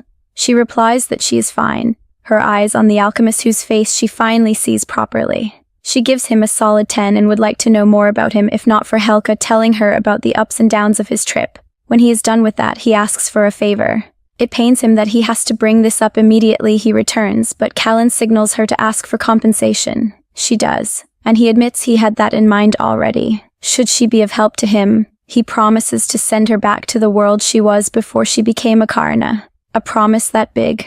What's the task? She doesn't even ask. First she is amazed that he has the ability to do that. Then she considers how 5 years ago she desired to go back home. At the time, she wanted it so badly, yet she buried her feelings as a means to survive this harsh world. Plus, ever since she stopped talking with Aleph, she got good at burying her feelings, especially because she cancelled out hope that things could go back to normal for her. With this in mind, she asks him why he is so sure she wants to go back. Guided by pure human reasoning, he thought anyone in this situation would want to go back. How sure is he that he can send her back? Well, records show that roughly 200 years ago, a woman was returned to the dimension she came from. 4 others followed, bringing the total to 5 people returned. 5 people going home successfully in 200 years wasn't encouraging, but according to Hulka, everyone else who tried lost their lives. That should be enough to discourage anyone, but he pledges to ensure her safety. Against the plan to return her is Tivon. He bomb rushes the conversation and informs Hulka that Jiwoo said she didn't want to go back. Yeah, she decided that while he was away, making this information news to him. Shifting his focus from the speaker to the lady in question, Hulka focuses a blank stare at her, like he did before he lost control. It's a stare all elves in their El Regniel are familiar with. The simple reason why Tivon steps in to protect Jiwoo. With his guard up, he commands his eldest brother to stay back, but is told that he is all right. She thought she had healed him, but this makes her doubt that, so she looks to confirm if he is okay. He admits that he is at the moment, plus with her help, he was able to extend his lifespan by a month. Within that time, he intended to send her back. It's clear he cares about her. Nevertheless, she doesn't want to go back. 5 years ago, she did, and wouldn't have minded the sacrifices it would have taken to help her achieve her goal. Being a different woman than she was then, she really isn't desperate to go back, especially not at the expense of the soul she saved. Hulka can't believe she is refusing this offer, but Tivon advises him to chill. He wants her help, right? He wanted to use his lifespan to send her back, right? But she doesn't want that, meaning he can give her something else. Jiwoo supports him on this one. She'd like to know what he wants help with, and he wants to show her, but she'll have to come with him and Ensi the alchemist. Tivon is to stay back, however. It must be something serious that might involve them working together, although Ensi isn't as welcoming as the others. He murmurs in their native tongue about her being here, not knowing that she understands him. As the trio, led by Hulka, marches to the designated place, Jiwoo's thoughts are on Ensi. She can tell that if not for Hulka, he wouldn't have come, and steal glances at him while wondering if he is truly the alchemist of the outer wall. The temple was wary of him, as she knew, hence she received many warnings about meeting him or other alchemists. The best measure they suggested her to take at a time like that was avoiding them, because they were immoral beings who had left the way of their god and isolated themselves. Even so, they told her humongous lies, showing her she can't trust anything they say. She can trust Hulka though, and asks him why the temple treats alchemists as criminals. She's astonished to hear that their reason is that whenever an Aarna was under an alchemist's protection, they returned to their home dimension. What he is saying is that this guy was supposed to be her ticket home. Going back is out of the question for now, true, even though she doesn't think it's wrong for her to try talking to him. It wouldn't be easy though, approaching a being as shy as Ensi, but she'll definitely find a way to make this work. Turns out she doesn't have to. Hulka does that for her by arranging a sit and chat between them. Seizing the opportunity, she begins to unburden herself, starting with her lack of faith in the procedure to send her home. Again, she doesn't want to leave, but getting this information won't hurt, right? Ensi, in a less than happy tone, tells her that although it's been 5 people in 200 years, if the procedure were handled by him, there would be no mistake. The reason why it's even that low wasn't because of some error in the process, but because the Empire tracked the Aarnas who planned to undergo it and ended their lives before they could go back to their home dimension. Once upon a time, the Aarnas in the Empire didn't live long. It only took a year for them to lose their lives, cause when they couldn't stand the role of healing and purifying any longer, they ran away and hoped they didn't get caught. In that period, it was difficult for him to make contact with any Aarna, and when he managed to, they were tracked down and killed not long after. Jiwoo takes this as strange. She spent a whopping 5 years there, but Ensi reminds her that, in the end, she ran away. Adding to the already juicy details, he reveals that the temple is a place where the destiny of the world is tampered with because of its ability to disrupt other dimensions.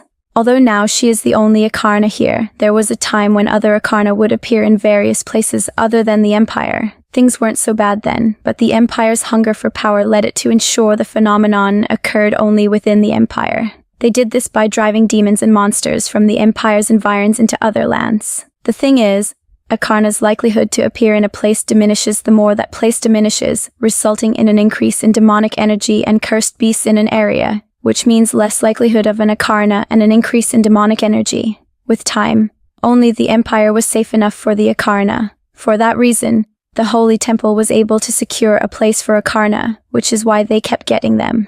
Needing more info, she asks what an Aarna is, and Ensi freely explains that it is a phenomenon that happens by chance as the world spins. In the process, when the destinies of both dimensions collide, the existence caught between the two cannot cope and is sometimes blown to pieces. Other times, creatures from the other dimension enter the world, strong-willed creatures known as Aarna. At the end of the day, upon the strong will and vitality the Aarna were born with, they were still ordinary human beings. That's a crazy way to look at it. After all, they were acclaimed messengers of God. As this question is officially handled, Jiwoo throws the next one at him. How do they forcibly summon someone who is living a normal life in another world? He suspects they replace the being's vitality in that world with another and bring her to theirs.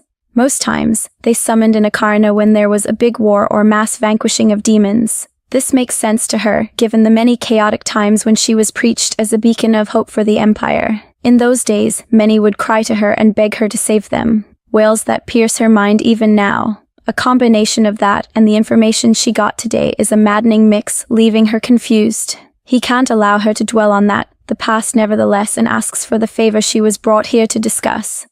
Presenting a shriveled twig to her, he tells her that he wants to see if she can save it. It is a piece of their ailanthus tree and it still has life.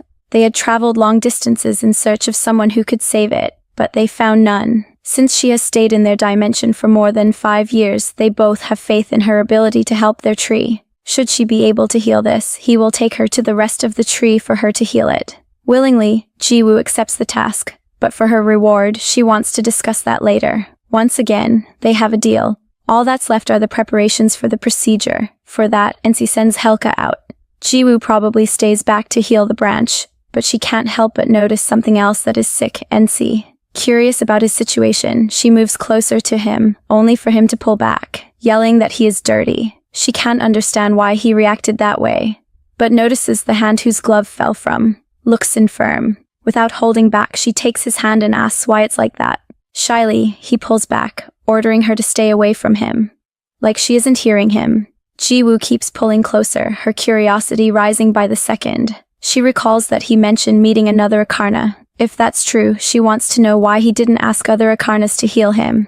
Ensi, showing chivalry at its peak, claims that he isn't looking for a cure for himself, but for the Elanthos. He is putting that as a priority. She understands. Really, she does. But from experience, she is aware it doesn't take that long to heal a person.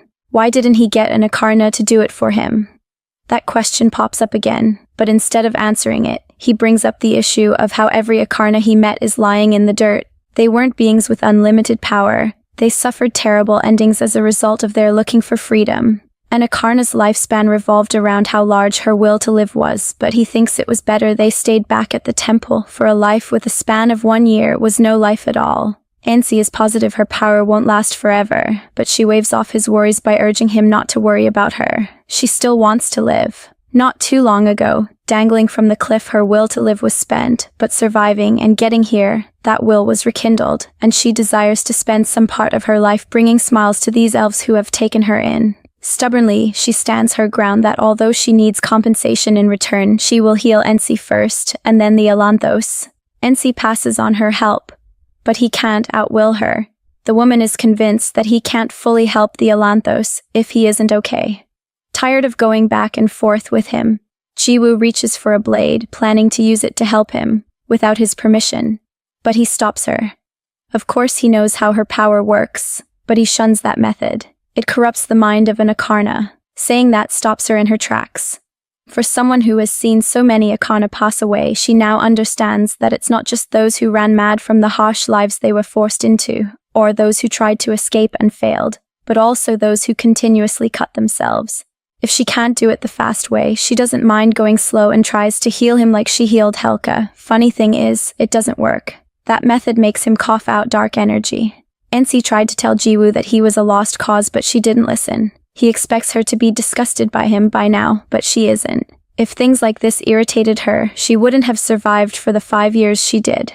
Plus her method is starting to make him feel better, enough reason for her to continue with the treatment. Ensi doesn't fully support it, but he doesn't stop her. It's not like this intimate medicine has anything to do with feelings. Both sides share no interest in each other, even though they are both gaining from this. He gets healed. She gets a clearer mind. Halfway into intimacy, they are disturbed by a knock and she goes to check who it is, to prevent the elf from waiting. On getting there, she finds Tivon and Ransel. Time has passed and her first choice missed her, so he got her food. Meanwhile, Tivon came to give her flowers and a kiss. How can they be so okay with communal intimacy? She can't understand. But Tivon can't say he is fully in the loop yet. Concerning Ensi, he wants to know what she thinks about him, but she can't give a proper answer to that question. His eye patch prevents that. Shifting from him, Tivon wants to know why Ransel speaks so comfortably with her. She attempts to dodge the question for conscience's sake, but he doesn't, asserting that he is free with her because he was her first. To prevent an argument that didn't even seem to be rising, she lets Tivon and everyone else talk to her more casually. Surely, word will spread, and that's fine. Ransel seems like a cool elf. Even with the intimacy that he thinks is about to go down, he only advises her not to go too far and not to go out alone later that night, since it's going to rain. She'll take his advice to heart, returning to Ensi when they leave and inviting him to share her meal. He would if he weren't busy sulking. Why is he sulking? She hurt his pride when she gave a vague reply to Tivon after he asked her if she thought he was handsome. Jiwoo has to explain to him that she replied that way because half of his face is covered by the eye patch and his falling hair. She can't see much of his face, but can see that something like that shouldn't be a reason for him to get all mushy on her. He hints that she'll see his true beauty once he is fully healed, suggesting the eye patch is an extension of his illness. She would have loved to see what's under the patch though, but he is sensitive about it and pulls away. Her only option is to finish healing him and welcome whatever results she gets, and she does just that. At the end of the treatment, it's nighttime and she is in bed. Meanwhile, Ensi's all up and about. From the bed, drowsy, she notices he has taken off the eye patch. His true appearance is one that wakes her up instantly. He is much different from the sensitive man she thought he was, and now looks so bold and unharmful. If she is being honest, he is like a predator that has shed weak skin. She admits he is handsome, but her body doesn't wait to see his reaction before passing out.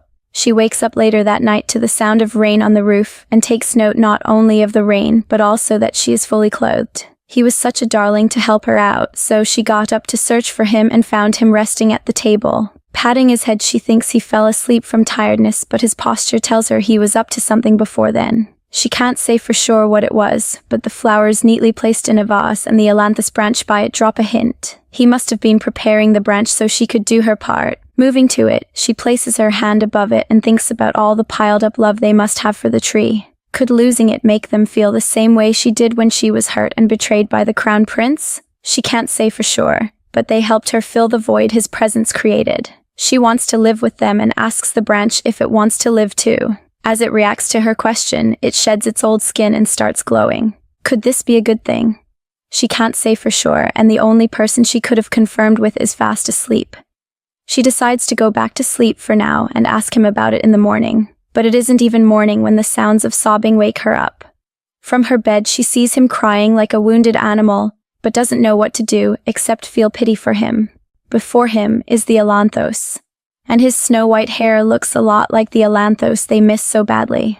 This reaction is to be expected when this snow-white tree is next to a parent or mentor of the elves. It nurtured them to adulthood, kept them healthy, and taught them the truth of life. To the children of the ailanthus, the trees are just the order of this world, and she loves it, even though she isn't one of them. Many of Ransel's brothers gather at the resurrected branch and weep just like Ensi did. Hope for them has been restored, but even though she knows a lot about the tree, she believes she'll never fully understand its true meaning. Interrupting her quiet time is Tivon, wanting to know why she is standing on her own. At the temple, she did this often, fulfilling her duties and then standing back to watch. It's second nature to her now, but she isn't used to this new environment and would like to skip it if possible. Tivon, also not really attached to the ailanthus, doesn't mind skipping, but he'd like to know how she healed the branch. Honestly, she replies that she doesn't know. It changed when he touched it. He expected a more prideful response, but this is who she really is. In her future, he sees a grand reward from them to her, one he promises he won't get angry at if she refuses. He is probably talking about communal intimacy, a topic Hulka saves her fun by running in, hugging her, and thanking her. He is willing to give her anything as a reward, but she calms him down, saying she doesn't want anything big. She isn't even done handling him when Ransel swoops in, hoisting her up and confessing that it must have been fate that brought them together. He thinks himself privileged to be her first choice, and he isn't the last one to thank her. Almost everyone does. Their many thanks are dizzying, but the final person to thank her is Kalan. As an extension of her thanks, he proposes a banquet tonight.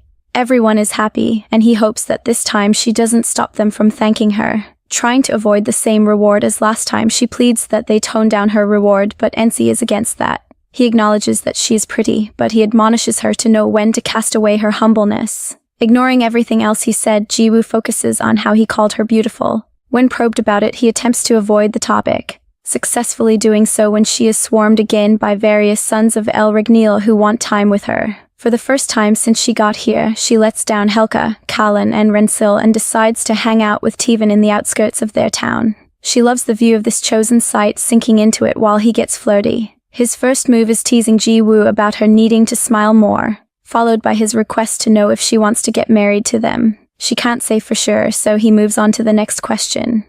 Will she come with them to El Rignil? She might. Yep, he wanted that response, hence the blushing, but to that she adds that she'd like him to get her the same flowers he got her last time. He is glad she is still thinking about it, and it looks like things between them are finally leading to a stronger bond, if not for the arrow that whizzes through the air and plants itself in the tree beside them. More arrows fly at them from the same direction, the shooters, soldiers from the search party who are glad to see her. For her sake, they think Tivon is a lowly bastard and assume she is in danger, so they try to save her. A futile attempt that gets them killed. It was truly a mistake to come this far out with her, but he can't pay attention to that and focuses on eliminating the targets, who increase their forces to eliminate him. He is a hunter, killing all he knows, and he has his next move already mapped out, but when she stops him, trembling. Unsure of the cause of this resection, he notices that her eyes are focused on a figure on a horse, way past the soldiers. She hopes her guess is wrong, but sadly, it isn't. That man is here. Aleph is present. He's the man who caused her so much pain and drove her to near madness, yet he calls her by the dreaded name, Aarna, and stares at her with so much care in his eyes, like he is happy she is alive.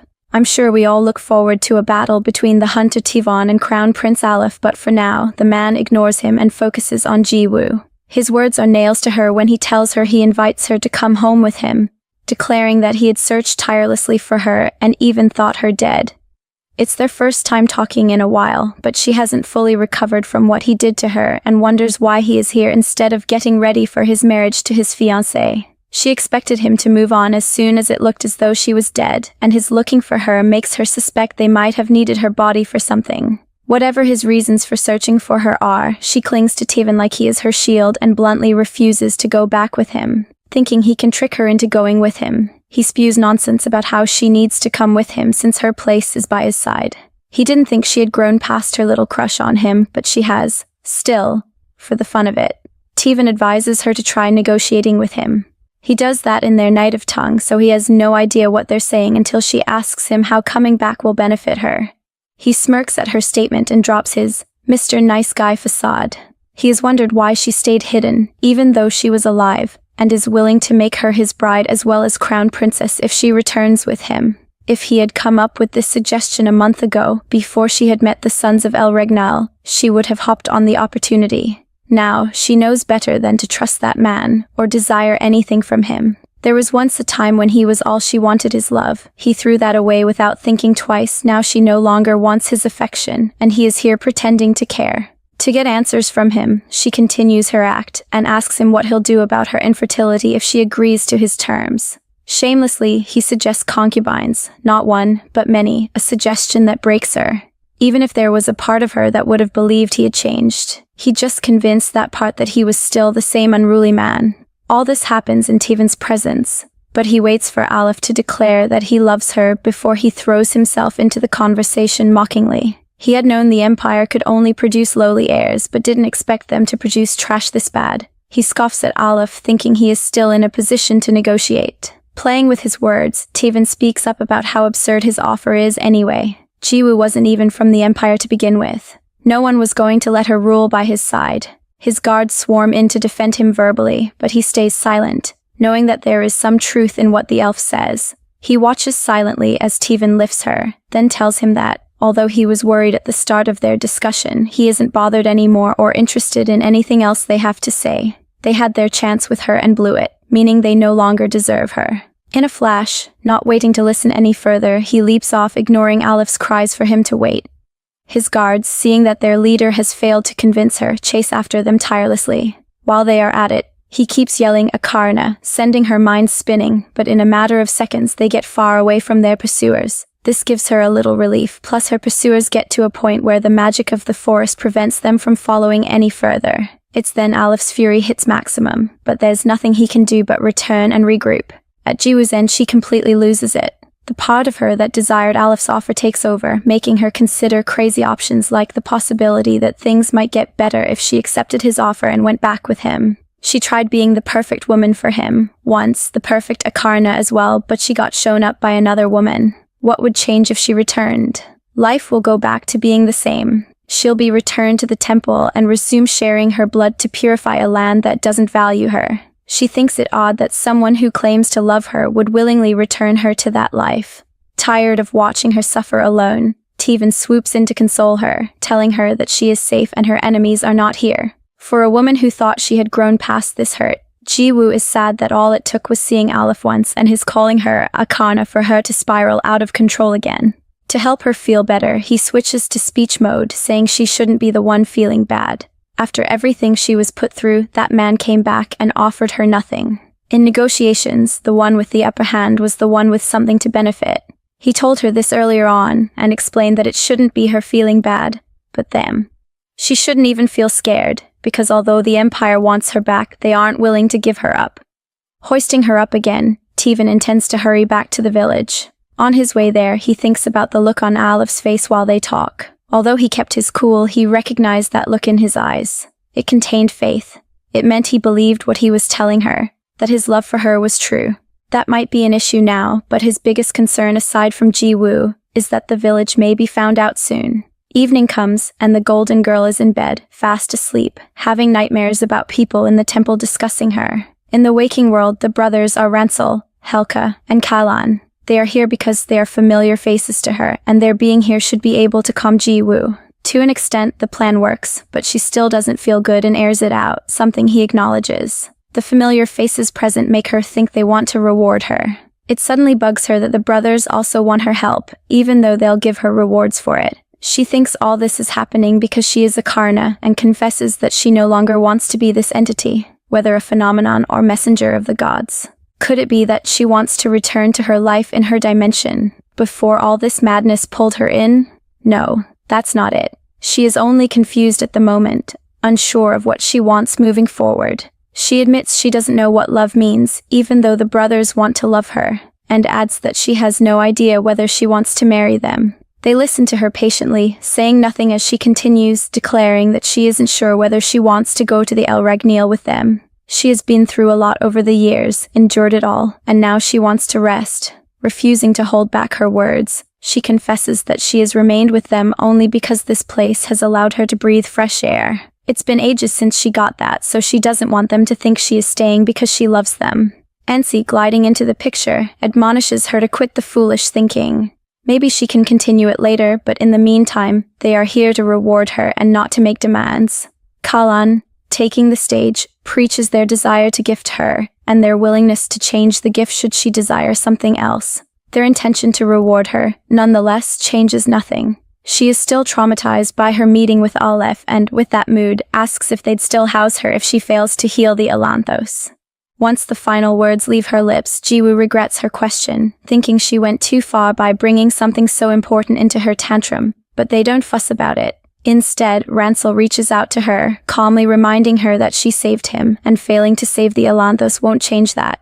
His loyalty to her will remain regardless. He is her first, after all, and he pledges to stand by her, while he hopes that she'll at least try to accept his feelings. During his little love speech, he holds her hand, not firmly, but desperately, like he is begging her to accept his words. But she knows nothing about love, and that's how it left her dangling at the edge of a cliff. She doesn't want to end up in a worse situation, but convinces herself that it's okay to let someone crush on her. Hulka, Kalan, Ensi, and Ransel want to reward her for her help so far. She knows how their rewards work, but her on-edge feelings piled up over the years have started to ease. She doesn't know why, but the elves make her feel comfortable. That's why, unlike last time, she accepts their reward. Intimacy that lasts long into the night. Deep into their session, she falls asleep, waking up in bed all cleaned up and fully clothed. In bed with her admirers, taking care of her like she is some princess. She wonders if allowing this much care is good for her, even though she doesn't complain about it. If need be, she'll do something about her idleness, but away from that, she is troubled by an uncertainty that has circled her mind for a while now. Finally tired of keeping it in, she opens up to the brothers and asks if they get jealous of each other. They relate with her freely, like a shared love interest, yet they act clueless the second she pops the question. Ensi, ever the straightforward elf, reveals that they do get jealous, but not toward their brothers. In fact, jealousy is the backbone of the makeshift reward they put together for Jiwoo this night. The plan was hatched not long after Tevan brought word that Aleph, the man Jiwoo was supposed to marry, was nearby. Troubled by the news, the brothers went dark, keeping up expressions that they never show to Jiwoo. With his usual smiley face, Kalan, in the present, teases Jiwoo about the first nights after the wedding with her and the brothers. The details she lets out scare her, but Ensi swoops in to save her, urging Kalan not to brief her about a wedding night when they don't know if she'll decide to marry them or not.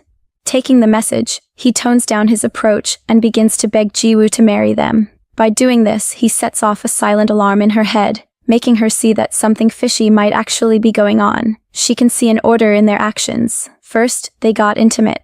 Now they are talking about marriage. All the same, she hasn't decided what she wants yet, so she responds that things are moving too hastily. Plus, she's going to heal their Elanthos, that's the big plan, and once she helps out, it should start bearing children again. In a case where she agrees to marry them, and it bears a female elf along the way, she thinks they'll like her less and go after their kind. The brothers find her conclusion appalling, to the point that even Kalan is speechless. Ensi too, but Hulka keeps her cool, explaining to her that her misunderstanding stems from being human. But for them, it's hard to imagine partaking in such an immoral act. How can they talk about immorality after what happened not too long ago? She can't say, but decides to believe their reaction has something to do with a rule against them getting down with a female elf who is their blood relative. Still, they don't see that as a reason to stop themselves from marrying them. They are willing to do anything to convince her to marry them, but even she has no idea what she wants. You'd think that would make them pull back, but it doesn't. They remain happy, as though they are satisfied just to stay by her side. After she falls back asleep, days pass in silence until the brothers meet Tivon, who brings news about their common enemy, Aleph. Following the encounter with him, he went back to hunt him down and execute him, but was only able to break his arm. Nothing more. Ensi kisses his teeth at him in disappointment and asks why he failed to carry out the task, but that question enrages him further. Obviously, more than anyone, he wants Aleph executed. Even as he stood by Jiwoo watching her tremble, he found it hard to control himself. That's why he hurried out to hunt down the crown prince not too long after he brought her back. For many days he searched for Aleph. He was fruitless, but relentless, continuing his search until it led him to Jiwoo's crash site. There he met a battalion of soldiers, along with his target. At a glance he looked easy to eliminate, but his hidden physical ability and the army he had under his command made things harder than expected. Ensi, in support of his view, agrees that he is a hard man to kill with outstanding battlefield accomplishments to back up his claim. That's why Tivon returned to search for him after that encounter. His search came up empty in the long run, but he is sure they haven't seen the last of Aleph. He is too determined to give up his search and must be looking for their home. For this reason, Callan thinks it is wise for them to run away once they eliminate the crown prince. Ensi disagrees. However, he sees the man as a serious threat and thinks it is better to avoid another confrontation with him. They failed to kill him once, and now their best bet is leaving without running into him. For that reason, Ransel thinks getting Jiwoo's consent and her leaving for the El Rignile with them as soon as possible is the best plan they have so far. They all agree, but Tevon, who had left convincing her to them, suddenly gets frustrated that they haven't succeeded in gaining her consent yet. Frustration turns to rage in seconds, as his brothers can't even come up with an excuse for their failure. He thinks them incompetent for not being able to live up to their end of the bargain, and thinks himself a fool for trusting them enough to think they could. Like most of the elves here, Tevon has a big crush on her. A crush that began on the day Jiwoo was brought to their home by Ransel. He bumped into her that day, standing alone, trembling pitifully, and thought less of her until he found out that she was the one who healed Ransel, saving him from the death he longed for. Back then, his crush was just curiosity, and his interest in her was unexplainable, but that interest made him see Hulka as a thief when she spent a night with him. Even though it was for healing, he couldn't shake off the thought, only feeling relaxed and overjoyed when she chose him on the night of the banquet. He anticipated a fiery night with her that day, but lost to Callan. After that day, he hungered more for her company and went out of his way, doing things out of the ordinary, just to get it. Things like begging Ransel to let him tag along when he went to check on Jiwoo. All he wanted to achieve by making these moves was to make her fall for him. He thinks his feelings for her are genuine, but instead of sticking with her after getting her back safe, he went to search for the crown prince. His reason was that he wasn't chosen to share her bedside, so he let the ones who were chosen stay by her bedside, not just to keep her company, but also to convince her to marry them. Seeing as they failed to do that, and they keep dodging questions about that, he is all but happy with them. After failing, they try to explain that the topic is delicate and should be approached with care, perhaps because of her past experiences. They even notice that it's easier to discuss her healing the Elanthus than it is to talk about her settling down with them. Refusing to take their excuses and their claims that they will continue convincing her with caution, Tevon lashes out, focusing on Hulka as he does so. He's the oldest elf in their El Ragnile, with most time spent gathering experience. He expects that experience to come in handy, but thinks it's all a waste. Meanwhile, Hulka shoots back, reminding him that it's his fault. He was the one who missed his chance to execute their enemy. That fact doesn't stop him from scolding the remaining three, likening them to Hulka. Time is running out for them, and he feels like he is the only one who is taking this seriously. Since that's the case, in his eyes, he makes it clear that he was being respectful before. Now, he is going to do his best to steal her attention. A few days later, an oblivious Jiwoo is roaming the area, enjoying the view of the sun-kissed forest.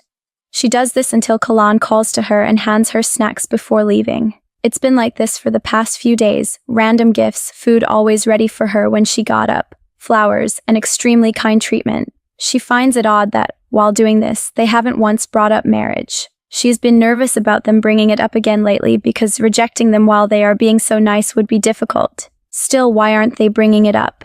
It makes no sense. Is it that they worry about being a burden to her? Or maybe all they wanted from her was her help in healing that single branch of their Elanthos. At the end of the day, it could be nothing but unnecessary anxious thoughts. Saving her from her mind prison is Ensi, who wants to know if she is less busy enough to have drinks with him. Of course, Jiwoo is always ready for a drink. She loves alcohol. On the menu is an exotic wine she tasted before at the Empire. The wine in question takes 50 years to brew in order to get that lavish signature taste of its, and is common among the people who live north of the Kabod Empire. A cup of this mix brings back memories of her time at the temple, where she wasn't allowed to drink, though she did so in secret with Aleph. She gives mixologist Ensi a 10 out of 10, praising the liquor, only to hear that it took him 30 minutes to make it, as opposed to the usual 50 years. Initially, she thinks it disrespectful, but it doesn't take him long to convince her that it's much better to do something with less time, putting not so much effort if you end up getting a similar result.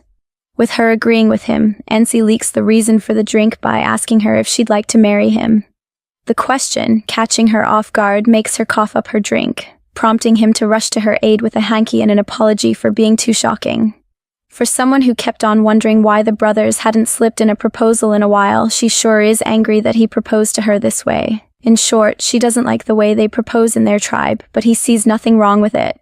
After showing her his skill and ascertaining that they had common values, a proposal seemed fitting. Truly, she isn't angry that he proposed. She is just pissed that he didn't do it as usual, with a ring and flowers. This concept is strange to him, but he listens silently as she continues that an engagement ring is necessary for a proper proposal. She hasn't received one before. Yeah, she knows, but she stares at her hand with a look of longing. Catching the drift, Ensi takes Jiwoo's hand kindly and spicily asks if she has decided what precious stone she wants on it.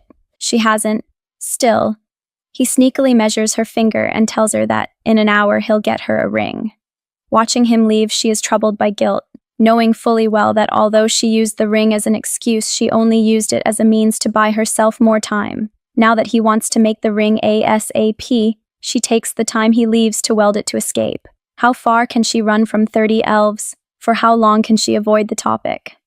Outside the cottage, her heart beats faster than her pacing feet, releasing a feeling she isn't familiar with. Alongside the feelings is the call of Ransel, who approaches her with Callan and a food basket. The elves gleefully invite her to accompany them to a beautiful spot by the lake. They think she'll like it, and she ends up agreeing to tag along, mostly because of the food that comes with her going with them and the fact that they don't make her feel uncomfortable. At the pool, a secluded eye candy, she thinks about how relaxed she feels, recounting that she has come a long way from the tired office worker she used to be, back in her own world. In fact, those times feel like a distant memory. Now she is surrounded by elves who give her foot massages and care for her. She is living the dream, enjoying the impromptu visit to the pool and all the tricks they have to entertain her, like Cullen's ice shards and rainbow. The elf explains that although their magic is nowhere near Hulka's, they can all do simple magic, and she is impressed at least until he ruins the entire visit by asking her to marry them. Could this be why Ransel ripped his shirt and hurried into the lake? To convince her with his good looks. To spice things up, he promises they'll serve her every day if she says yes to them, as if they aren't doing that already. Frustrated by the serial proposers, she instructs them to gather everyone so she can pass a message to all of them. Probably thinking she wants to say yes before the gang, they hurry and do as she says, but instead of that, she tells them of her plan to follow them to the El Ragnile. Tivon, Hulka, and Ransel must be overjoyed, but the person who steals the show is Cullen, showering her with praises and compliments for agreeing to go with them. Glad they seem very happy about the news. She lets them know they can now chill with the proposals, but that statement was unexpected.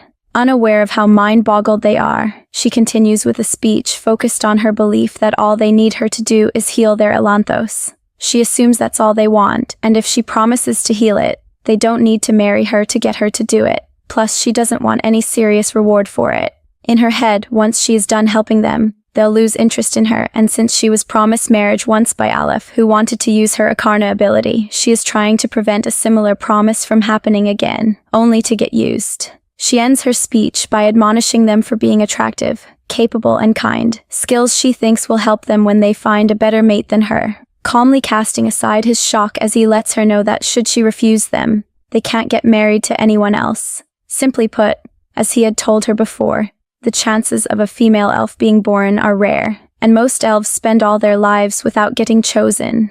That being said, she is the only option they have. Also, they can't get intimate with anyone else as they did with her. They think she won't like something like that, but that only makes her demand to know why they make intimacy a reward if they are so serious about it. Ransel and the rest finally chip in, helping her understand that they reward her that way because that's the only fathomable way to pay her for helping them as much. They admit to wanting to cling to her for the rest of her life, except Ensi, who acts like he was forced. Callan, seemingly understanding her, asks whether she is suddenly reacting this way because she feels a sense of responsibility. From her reaction, it's clear he is barking up the right tree. Since she does, he offers himself to her, gladly putting himself under her care. Tevin, to further the attempt to convince her, offers up Hulka, the oldest of them, to her care since she was the first to see so deeply into him. Though ashamed, he doesn't contest his assertion, and they all switch to puppy mode, begging her to marry them. Realizing she fell into a pit she dug for herself, she tries to wiggle out of it by bringing up the differences in their ages and hers. We are talking thousands of years worth of difference, and the chances of her still passing away before them. Ensi, with a solution for that claim, reminds her that she is a Aarna, meaning her clock probably stopped when she crossed worlds. This happens because time is also a threat to an Aarna's life. Horrified, Jiwoo now understands why her period stopped when she got here. Her body's clock stopping is why she is infertile. Aleph knew that and told her there was no medical way to cure an Aarna's infertility. Her inability to bear a child is why the imperial family rejected her, but she believed it was caused by her constant contact with demonic energy. The crown prince rejected her for this same issue, yet it wasn't even her fault. Slightly hurt, she opens up about how she was told that being unable to bear a successor was her defect, yet they treat it like it's nothing, willfully offering her a long, happy life with them. She is touched by how much they value her, but since they are opening up now, she reminds them that although she may be able to live as long as they do, she is still human, a different face from them with different values. Ensi, surprisingly so dense, replies that although she is human, the imperial palace didn't treat her as one. His words hurt her even more, but Tevin hurries to the rescue, tossing a cup at Ensi for being so blunt. Callan doesn't disappoint, also attacking him with a barrage of slaps. Away from him, Tevin finally mocks his claim, refusing to let the old dudes steal the show. Softly, he informs her that he loves her and that's why he wants to marry her. It's not like it. By sunset, Jiwoo decides it's time to go, leaving. Not feeling relief, but feeling something else. At the entrance are Ransel, Callan, and Ensi, all elated to see her, as she is happy to see them all, especially Ransel, who she traps in a surprise hug. She admits she missed him, and the feeling is mutual. Callan, bringing himself into the reunion, shows how glad he is that she is okay. When he notices that she took the ring they made for her, he lights up even more and brings up the story of Ensi wanting to give her a thread tied to a gem as a ring. Ransel, furthering the mood, accuses Ensi of being unromantic, and he is proven right when Ensi replies that rings are meant to satisfy a purpose. To him it is all about purpose that matters and not some lousy design. Ransel, away from the ring topic, asks Jiwoo if she is sure she wants to go home with them. He stresses that if she goes with him, she might never be able to return to this place, seeing as the maelstrom isn't one to be trifled with. Giving it some thought, she assumes Hulka will let her stay back if she asks, but he makes it clear that he can't do that. It took him a lot to part the sea, plus he isn't just bringing them along, it's them and all their brothers in this strange land, the ones that left the herd when the Elanthos got sick, leaving to either find a cure for it or to die. She now understands that she is their only hope, but Callan eases her up, reminding her that she promised to just try and heal it. He believes the trial will be a success, but if it isn't, that's also fine. Taking his encouragement, she feels confident in herself and is about to leave with them when a familiar voice calls to her. Just when she thought she had handled everything, Aleph, the final embodiment of her regrets, pops up again. The feisty elves want to put an end to him immediately, but Jiwoo stops them. She wants to have a chat with him and end things once and for all so she can finally be free. Upon getting to him, he begs her to stay, but she refuses, maintaining that she is leaving now. Still, he persists, begging her to stay once more, claiming that he needs her, but she disagrees. What she thinks he needs is a Aarna, and that's not her, but she is sure he has forgotten her real name. Silence follows her accusation, and in it she finally sees that the silence is not one of guilt.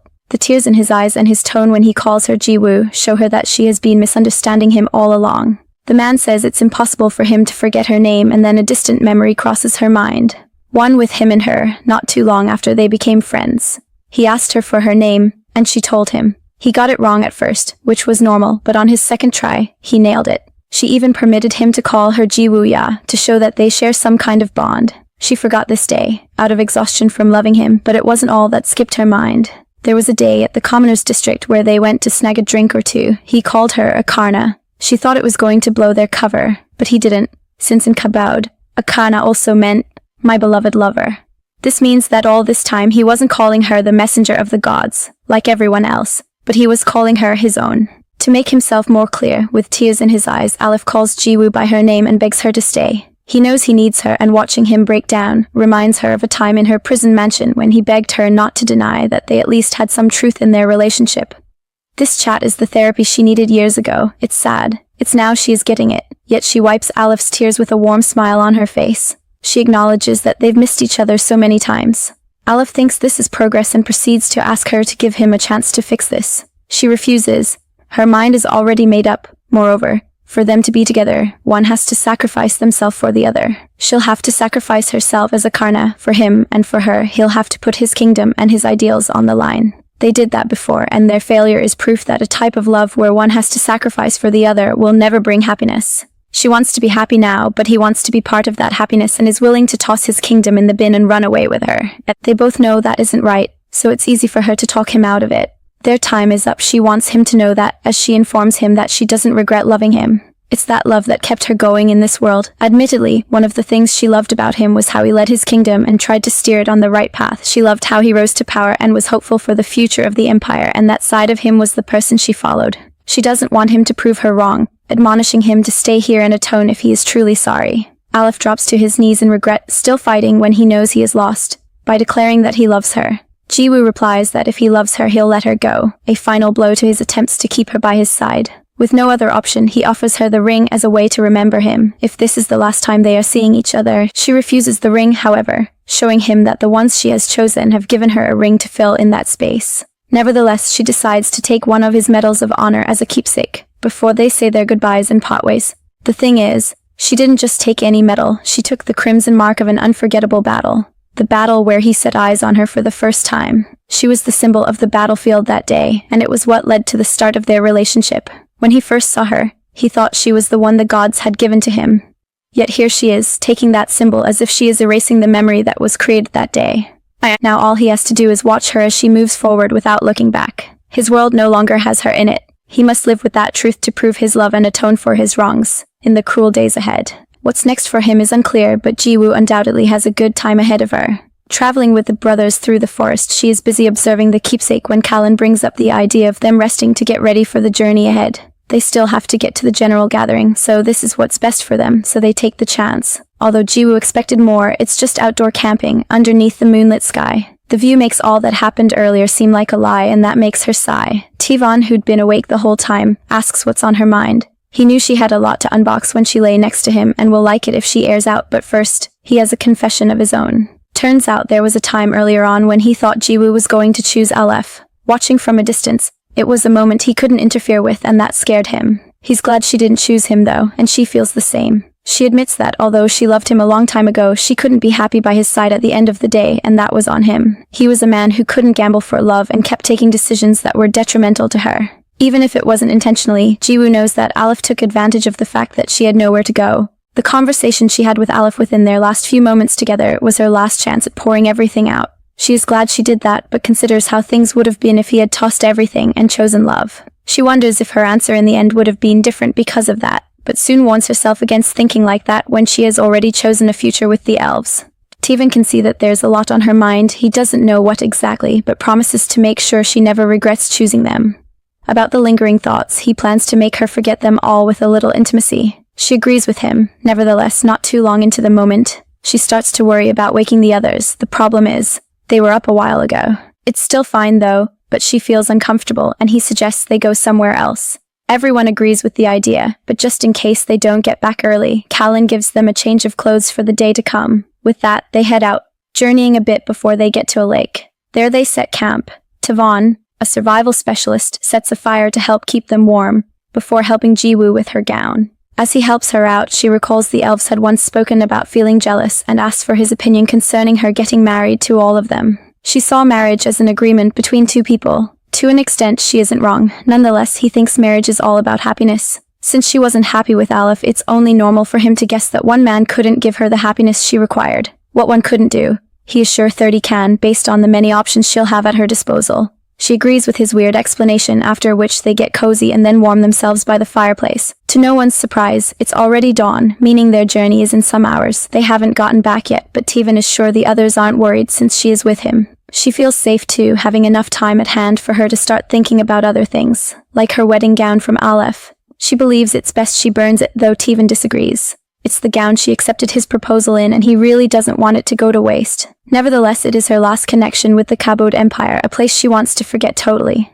Since she knows Tevan feels bad, she assures him that it's okay if they burn this one. They'll need to make a new one for their wedding anyway. Upon hearing this, he gladly tossed it into the fire, while she looked toward a new day. In a bit, she'd officially be married to the elves, and it's only human to have some doubt.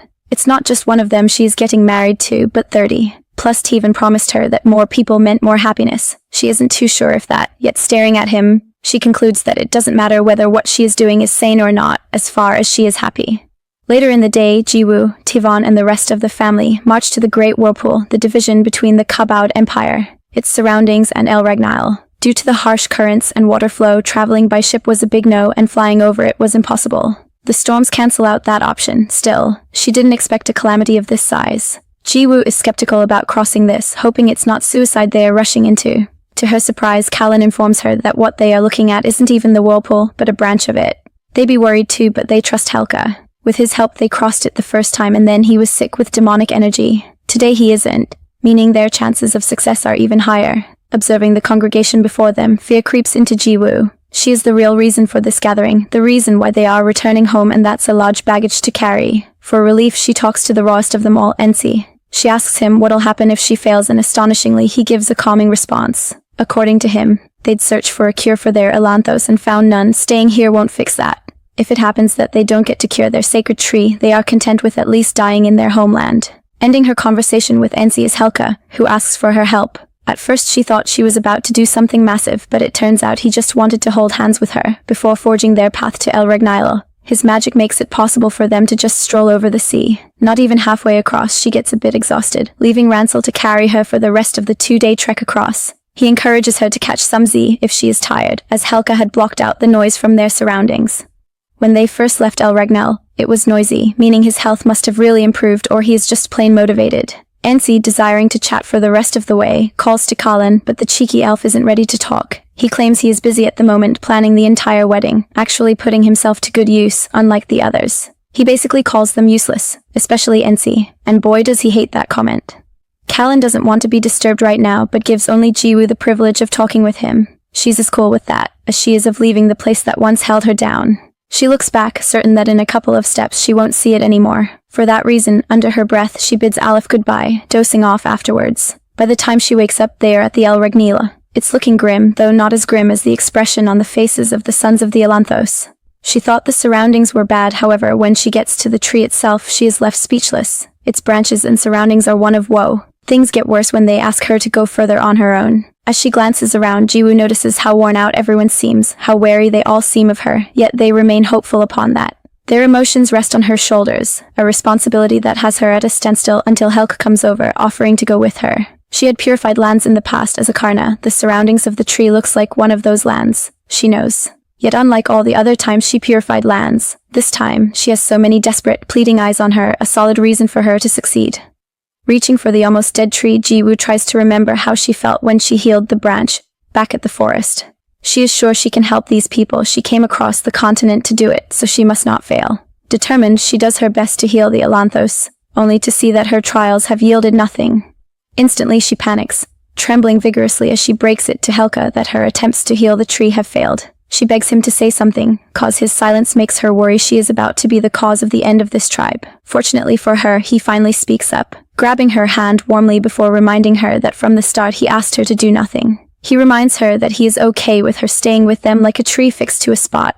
His affectionate words have her spiraling back to the day they danced at the temple. He told her she wasn't a god, it was okay to be selfish, but here she is feeling like a Karna, accepting so much responsibility. With a few words, he helps her calm down, let go of all her burden and freely try again.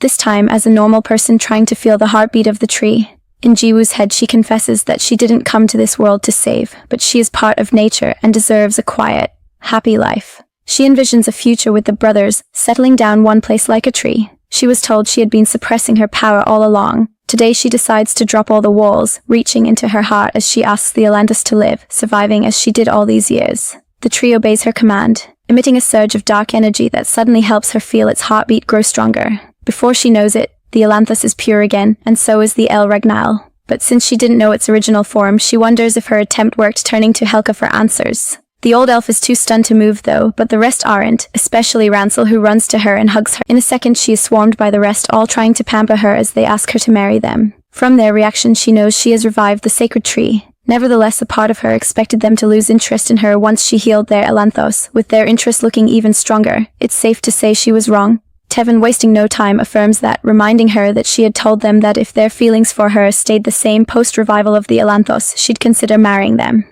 He professes his love for her again, and so do the rest, swarming her with affection that should be enough to convince anyone. Fortunately for them, she is also convinced, viewing herself as a bit similar to the Elanthos, a tree that would root itself firmly by their side. Jiwoo officially accepts their proposal for the second time. The days that follow are quiet for her, although they aren't for key figures like Ensi the alchemist and Hulka the sorcerer. They are busy restoring the crumbled buildings of the village, which collapsed during their time away. It's uncertain what the rest are doing, but most of the time their bride is resting, using this time to make up for sleep she missed out on. The comfort in the arms she lays on during her rest time makes everything feel like a dream. Healing the Elanthos, being here, everything. It's exciting and peaceful, nonetheless. It gets tiring and her body starts to ache. She is somehow tired of doing nothing, planning to get busy as soon as she gets out of bed. However, as soon as she escapes the sheets, Callan is there to discuss the wedding. He wants to talk about her preferences when it comes to jewels, a dress and wedding decorations. She is glad that she is about to be busy and takes up the tasks before her with a smile. Time passes and the wedding is mere days away. Jiwoo is still busy with preparations when Hulka comes in to request her presence. From the uneasy new faces in the room, she assumes he wants to discuss the other Elanthos she has to heal. It looks like Callan isn't against her going to help. She is also in support of it, since she looks forward to once again feeling the sensation she got from healing their Elanthos. It made her feel as though she was one with nature. She would like to move immediately, if they permit, but stops in her tracks upon noticing Callan, Ransel, and the others look uneasy. She thinks it's because she sees it as her duty, but she clears the air, claiming that her intentions for helping are totally selfish. It's not because she was a Karna, but because she wants to feel the way she did after she healed the first Elanthos. She also wants rewards, specifically what they are worried about. Callan, making it clear, explains that he thinks the other elves are ready to offer intimacy for her aid. She is livid when she hears this, protesting that she will not accept such a reward. True, but they fear she can be seduced, something she doesn't see herself falling for. She already has her mind set on the brothers. It's them she wants to marry.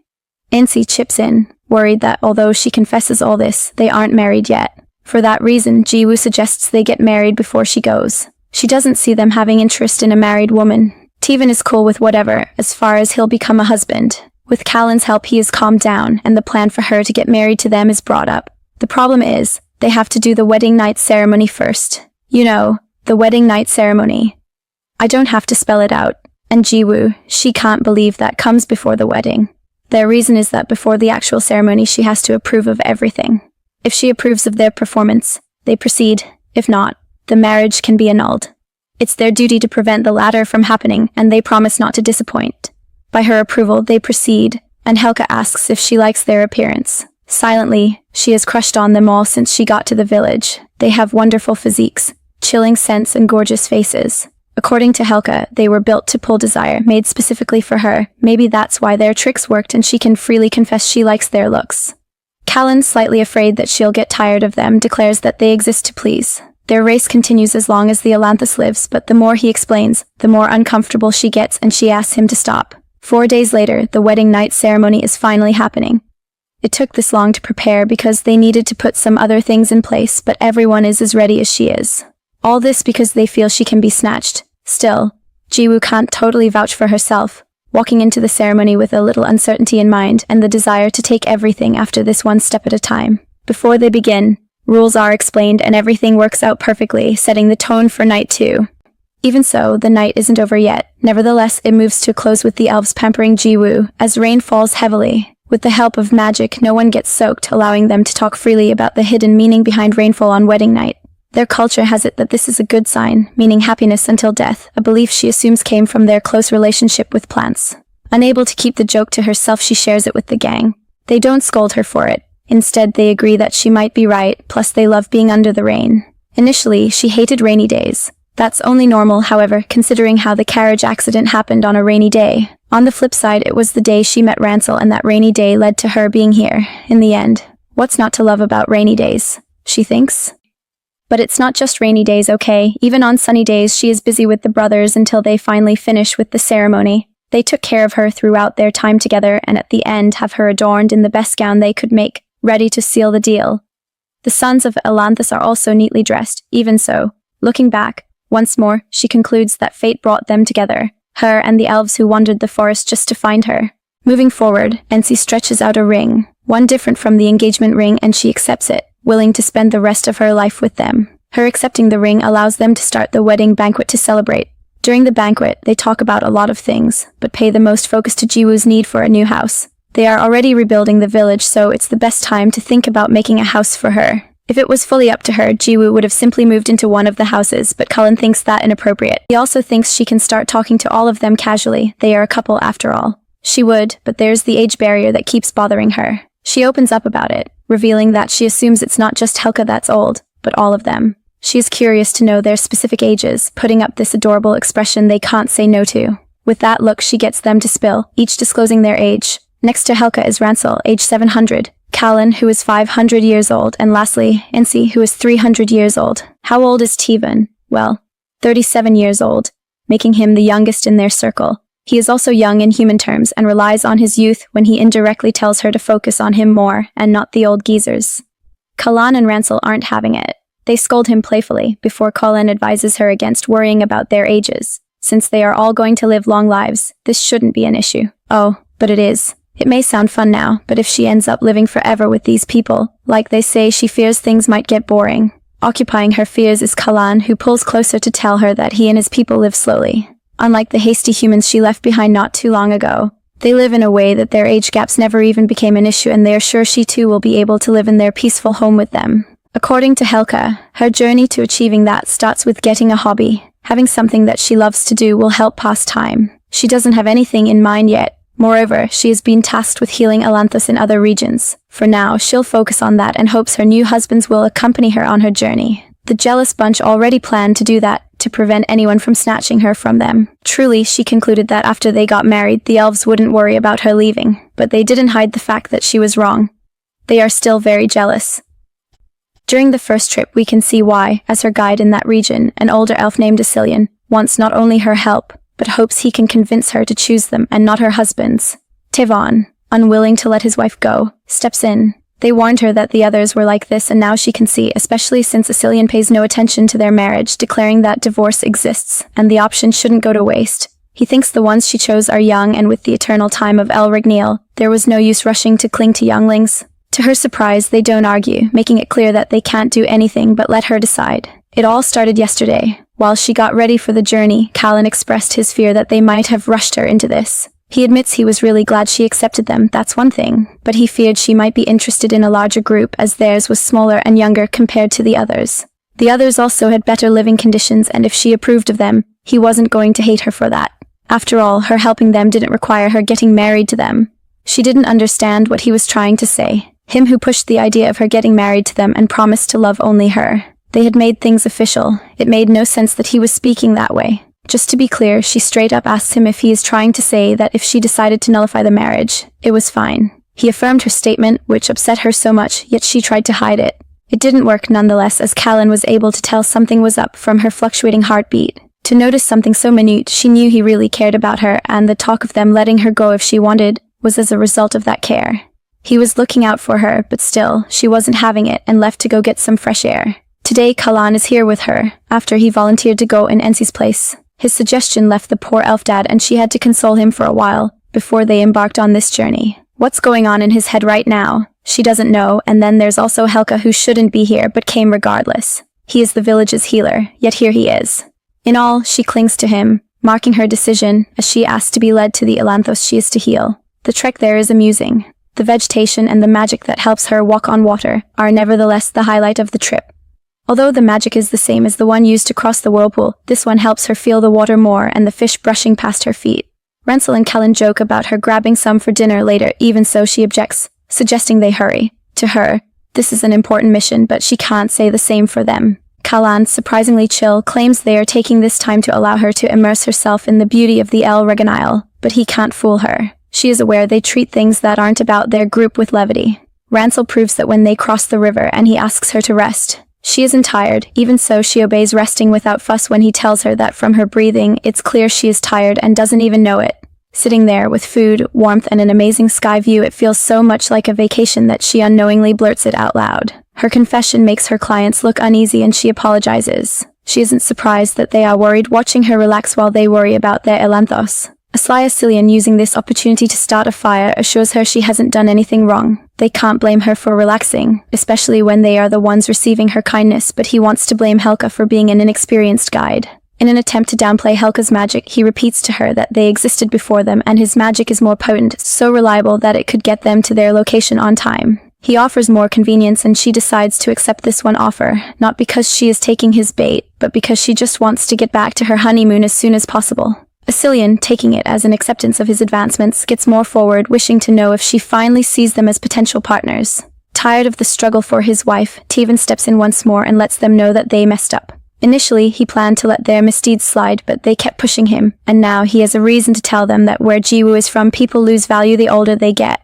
Hulka, the oldest in their village, is younger than this group's youngest, so by his calculations that makes them relics in the eyes of Jiwoo. Although Hulka wants no part in this, he is pulled in, and so is Jiwoo, who has to convince an insulted Assylian that Tevan calling him washed up was because of how things were on the human side of the fence. Her kind had less time than them, and they procreate unlike the sons of Elanthos. For that reason they needed to hurry while their window of attraction was still open. She manages to calm both sides for now, although she knows this peace will not last. For it to last, she has to set clear boundaries and informs Assylian that she plans to help his people so he doesn't have to go extra. She tries to explain that he doesn't have to shut out opportunities of meeting someone else, just cash they met her, but then Callan butts in, defeating her entire speech when he tells her that there's a difference between a reward and marriage. He thinks she is getting things wrong and she has the right to meet multiple people, but she has had it sit with his nonsense and requests a talk with him. He doesn't refuse, going a bit further with her to hear what she has to say. Jiwoo, sick of the way he has been speaking from yesterday till now, asks why he is sounding so off when she agreed to settle with them after their night together. His tone makes it look like she is going to choose another village than theirs, and she demands to know why. Freely, he reveals that letting her know she has many options is the right thing to do. Regarding the circumstances that brought her to them, her begging them for protection and later helping them heal their tree, he doesn't think that's enough to bind her to them. She came from a place like that, receiving poor treatment, and happened to find peace in his village. When she was captured and returned to those people, he admits they got her back, not just out of love, but because they needed her help. He acknowledges that she had to leave her continent and Aleph behind just to survive, yet none of it was her will, only circumstances. At El Ragnil, he wants her to make decisions for herself. Deep down, she thinks he is worried that because she abandoned someone else once, he is worried she'd do the same to them, but she is wrong. He genuinely wants her to make a choice that'll favor her the most, meaning if she decides to stay with their hosts, they wouldn't stop her.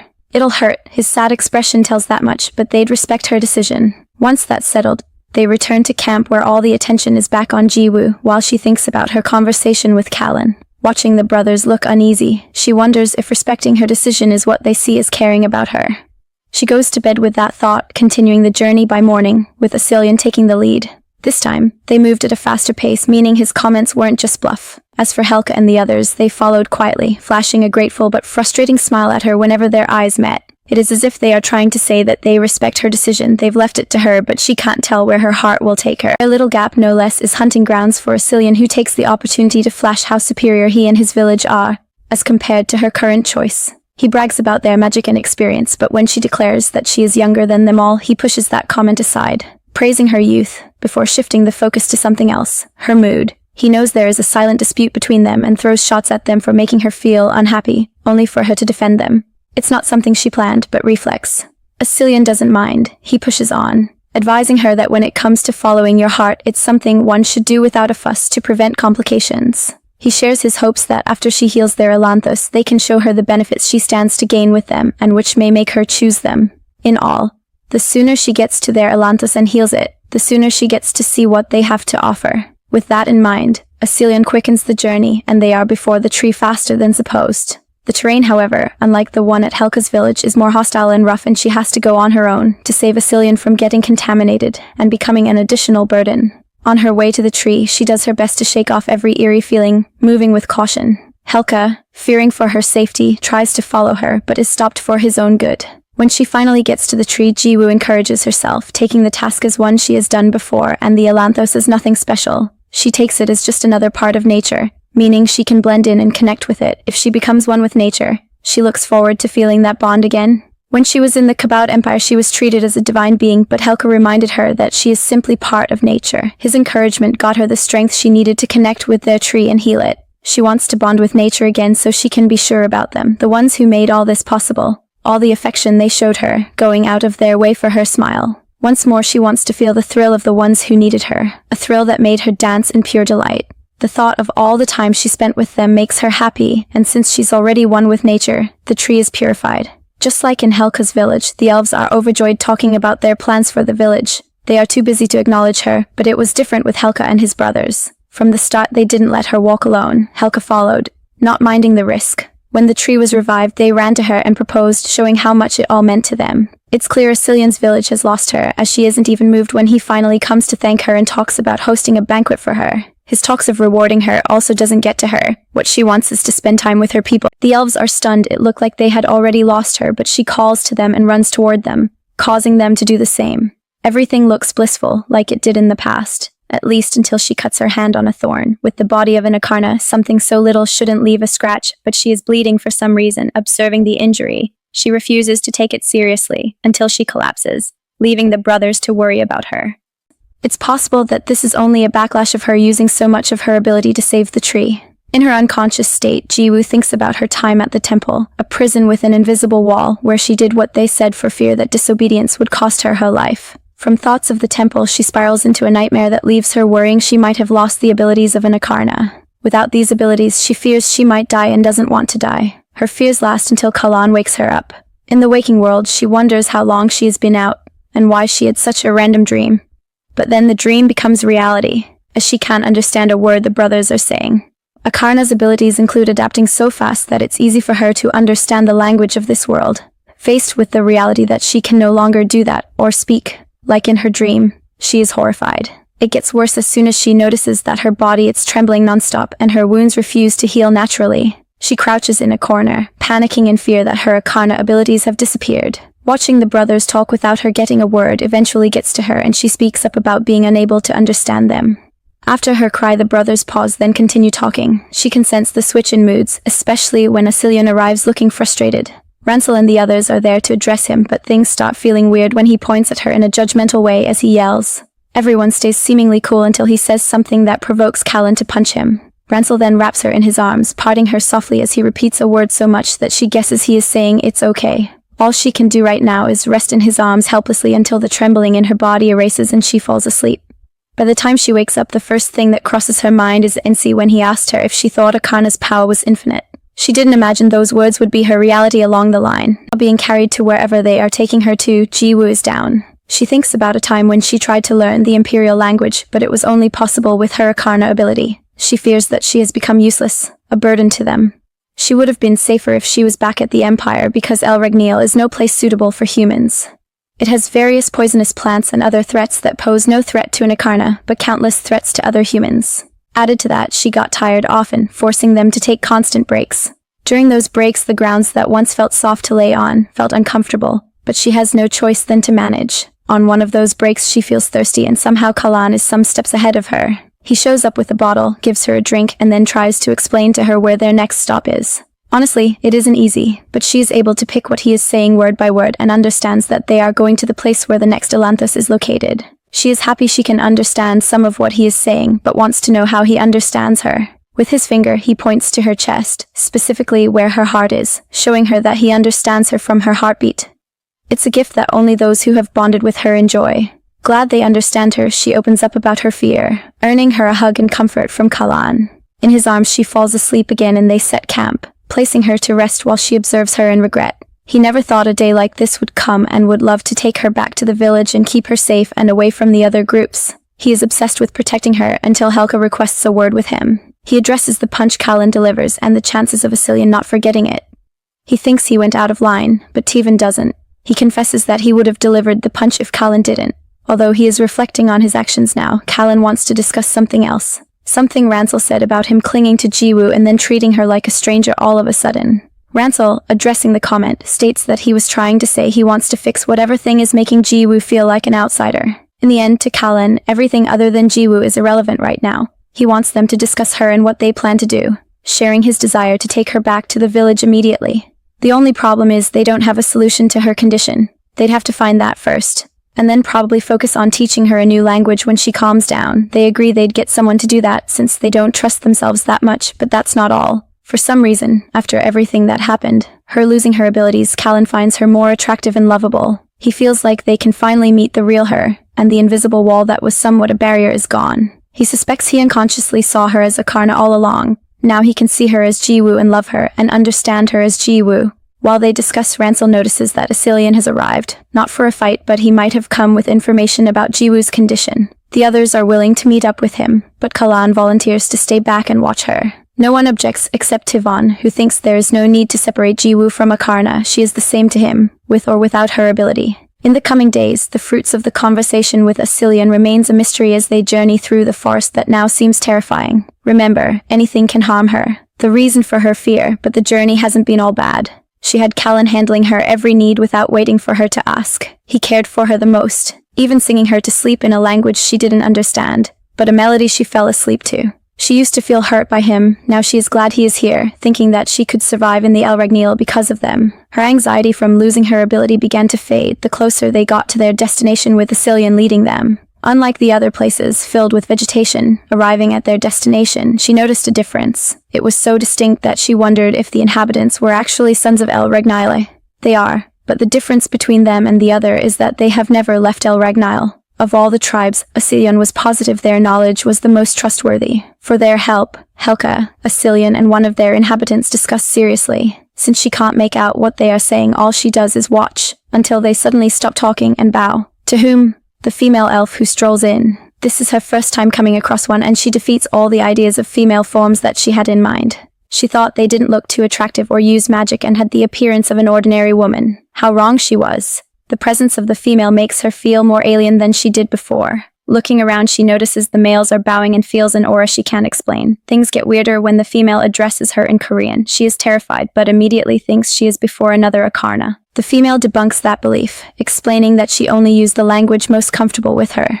Her simple explanation for understanding is that anything is possible here. She lets the female guide her, watching how it looked normal for her to have males at her beck and call. Anyways, she lets the male assigned to her guide her, but she can't help but notice that, as opposed to the males, females have normal ears. By evening, Jiwoo and the female, El, sit to talk. Playing the good host, El welcomes her once more, addressing her as not just Aarna, but Lyelen, meaning someone who crossed dimensions.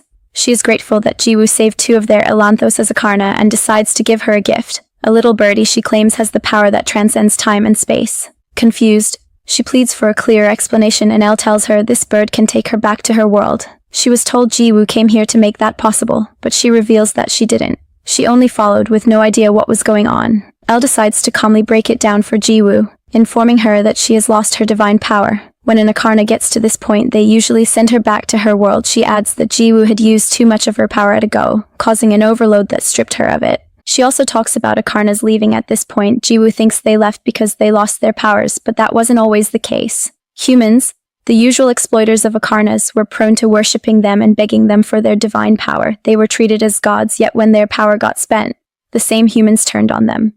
Out of disappointment, even if their powers returned, the Aarnas returned to their world, unwilling to forgive those who offended them. Jiwoo is just happy to know her power can return. According to El, with a lot of sleep and rest, she'll be good as new. El assures her that although she doesn't want to return now, the bird will be her support, and one day she'll be strong enough to cross dimensions on her own. She wishes her safe journey when that time comes, but she doesn't think she'll be needing it, as she has no plans of returning. She assumes her husband's brought her here to help her regain her power, and she has decided to live here with the elves she married. You know, the ones standing cluelessly at the door. With her resolve, her meeting with El comes to an end. She thanks her and is allowed to leave happier than she came. She didn't know why females were so valued in the El Ragnale, but this meeting explained everything to her clearly. If this one resembles an Aarna so much, then it's obvious the others do.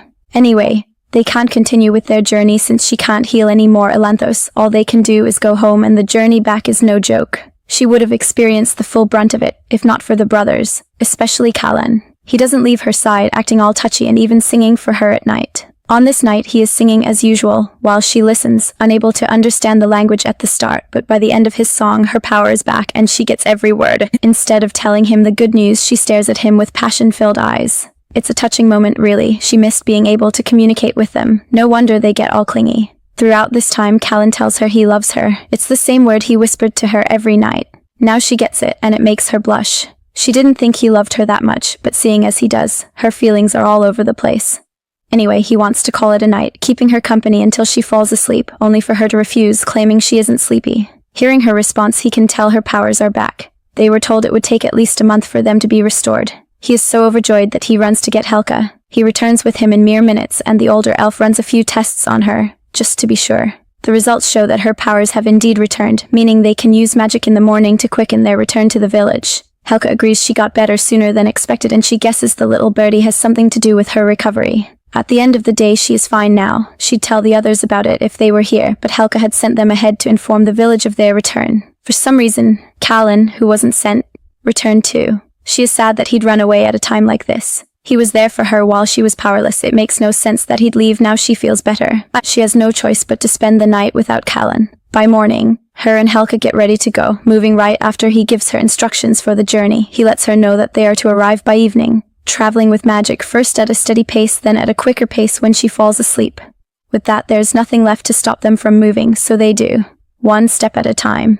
Early into the trip, Jiwoo gets curious and asks Hulka if he sees her as frustrating. They had taught her their language, she assumed she knew it, but it turns out that wasn't the case. Still, he isn't mad. He actually sympathizes with her, knowing that the early moments of her being without her ability must have been hard for her, especially because she couldn't communicate with them. He is sure that when something like this happens again, it won't be as difficult as the first time. He might actually be saying this because of their eyes. It's so focused on her that it reduces their burden. Honestly, she finds them cute and wants to touch his ear as a result of that feeling. She needs his permission though, but instead of asking precisely, she tells him to read her heartbeat and determine what she wants. He slightly mistranslates her, however, giving her a kiss instead of what she really wants. There are no complaints though. The journey continues smoothly until he gets a question of his own.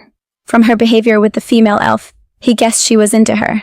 This is news to Jiwoo, who didn't know that L means honey and the goodbye kiss on the hand was actually a romantic gesture. No wonder her husband looked slightly uncomfortable when she did it. Jiwoo agrees that she was in a position where Hulka wasn't to interfere with, but she wishes he said something at least. All he does is laugh, after which calls L to tease her. Tired of blushing, Jiwoo asks to be allowed to walk. He obliges, moving side by side with her when she gets curious about something else. Throughout her time in the second village, there was tension of her choosing the second village, and she wants to know what he would have done if she did. For a second he thinks on the right words, finally arriving at the decision to first advise her to take note of the little birdie, following it up with a comment about how they are only looking out for her and want her to be happy at all times. They have resolved that allowing her to make her own decisions is for her good. No matter the dimension or timeline, they hope she'll be happy. His words, as usual, leave her red-cheeked, but he is making it sound like she plans to go back to her original world. He can't say she isn't for sure. It's a warm afternoon, but since they are still on the topic of them caring about her, he admonishes her to tolerate the foolishness of one of his brothers. That particular elf, though knowledgeable, acts like a dummy. Who exactly is he referring to? He doesn't say, letting her take her pick. My money is on NC though. He always acts so clueless, doing dumb stuff like being mad about everything that happened to her. The way he sees it, it would have been different if he went with them. She came to him to learn their language, but he is busy sulking. Now, everyone else is busy getting ready for the wedding. It's a rarity, the main reason why they want to make it grand. Could she have gone to anyone else? No. Ransel referred her to him. Even so, she can't tell him that and lies that she came because he is her favorite.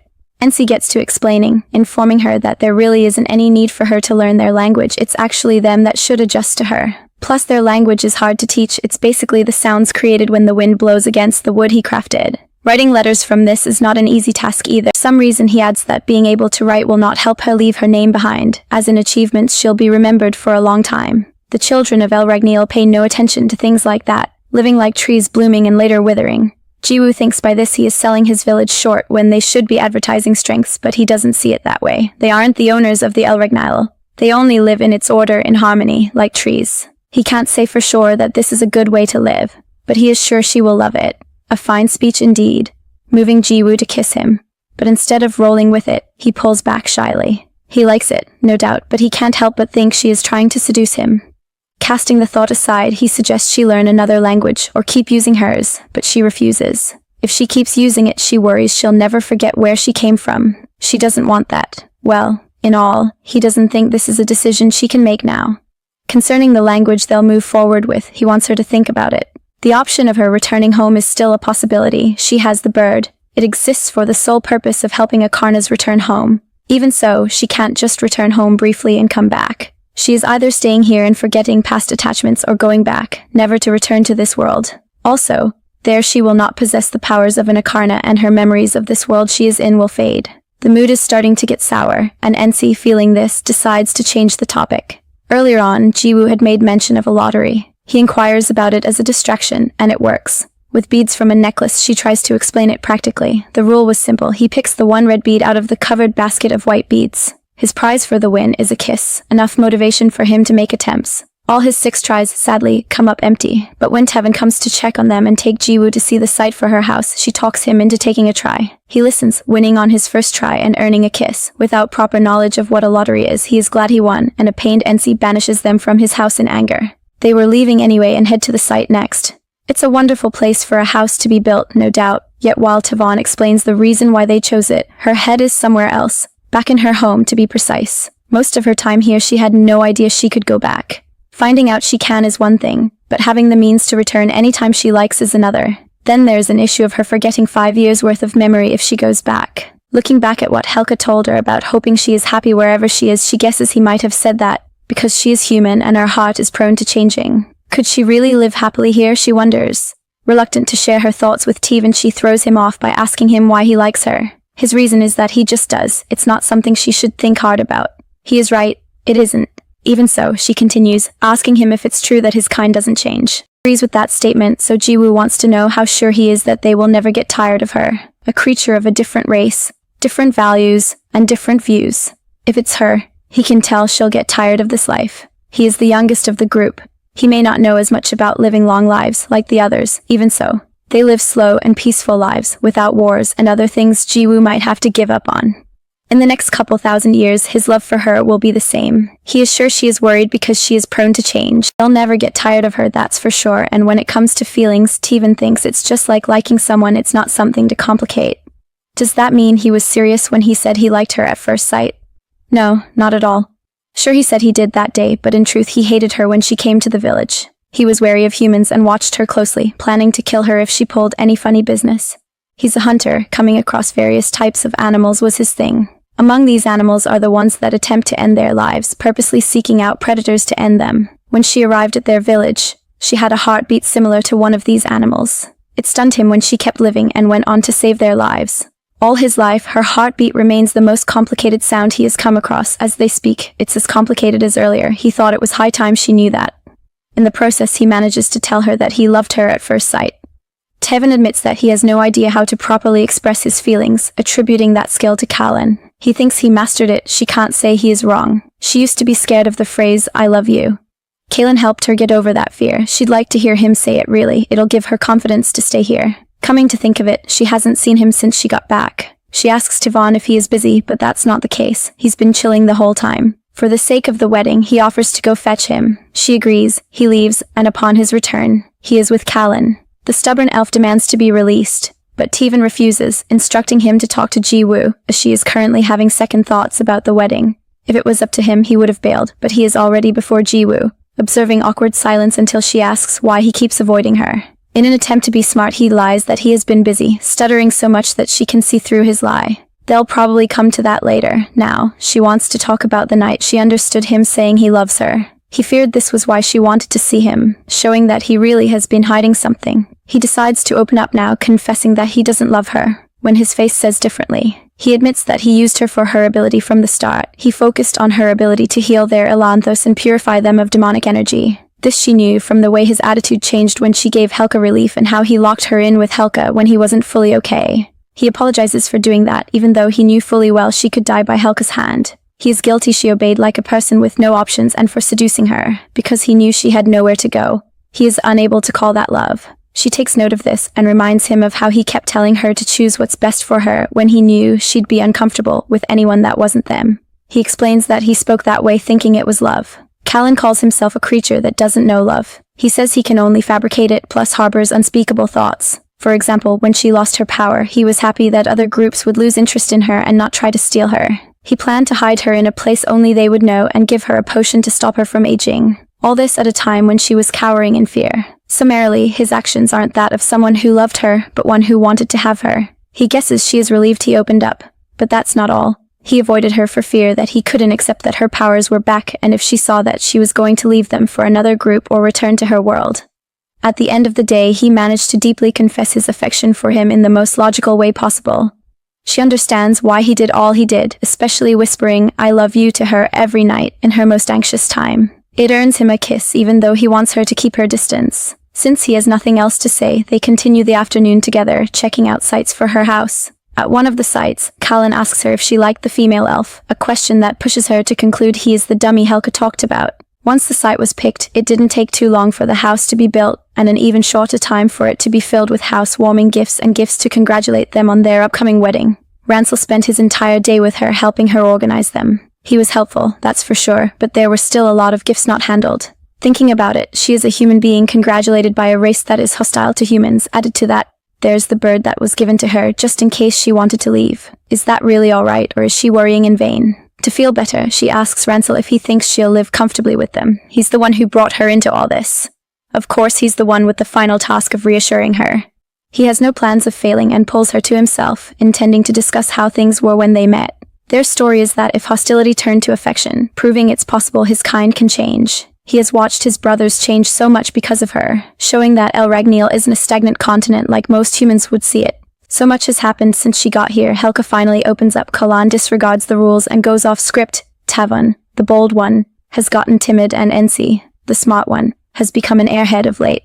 If they came to the brink of death and didn't change after surviving, Ransel thinks they could have been called stagnant, but they didn't. Brothers who had to travel out to find a cure for their Elanthos experienced so much on their way. They almost killed their brother, had to accept a stranger from a race they once hated. They were bound to change with all they experienced. To Ransel, they were a race that felt the same emotions humans felt, making this a place she can survive in. His words happened to help her indecisive heart decide what it wants. He's helped her see that things were simpler than she was making it out to be. She is so relieved that she is about getting intimate with him, if not for his brothers who barge in on them.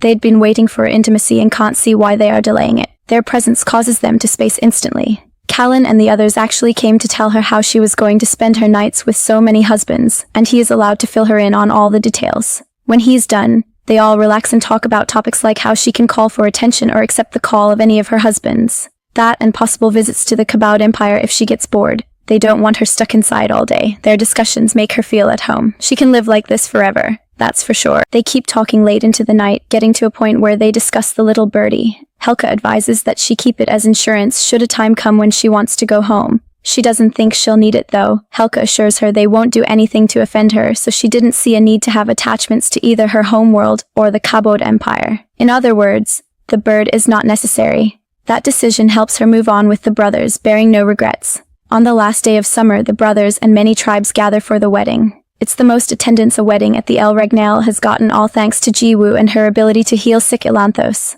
They are here to get in her good graces. Even Asilian comes, not to wish her a happy marriage, but to try and get her to also marry him and his people. It's possible for her to manage both tribes, but they waited too long to share her. Anyway, they've concluded greeting their many guests. All that's left is her going to the Elanthos and telling it how she feels about them. Once she opens up to it, it's supposed to respond to her. There was a time when she dreamed of a love that was like a fairy tale, and a season when she thought love was a far-fetched dream. It was regret that made her feel that way, regret for putting all her eggs in a basket that shattered them. With the help of beings that claim to be unchangeable, she was able to redefine the feeling. Yes, she believes in love. She just wants to show everyone that with this opportunity.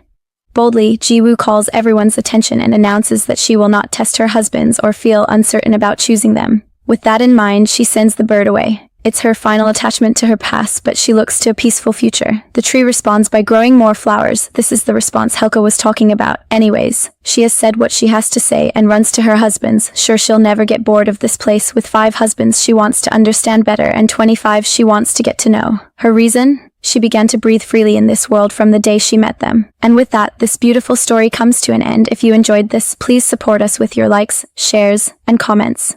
Thank you.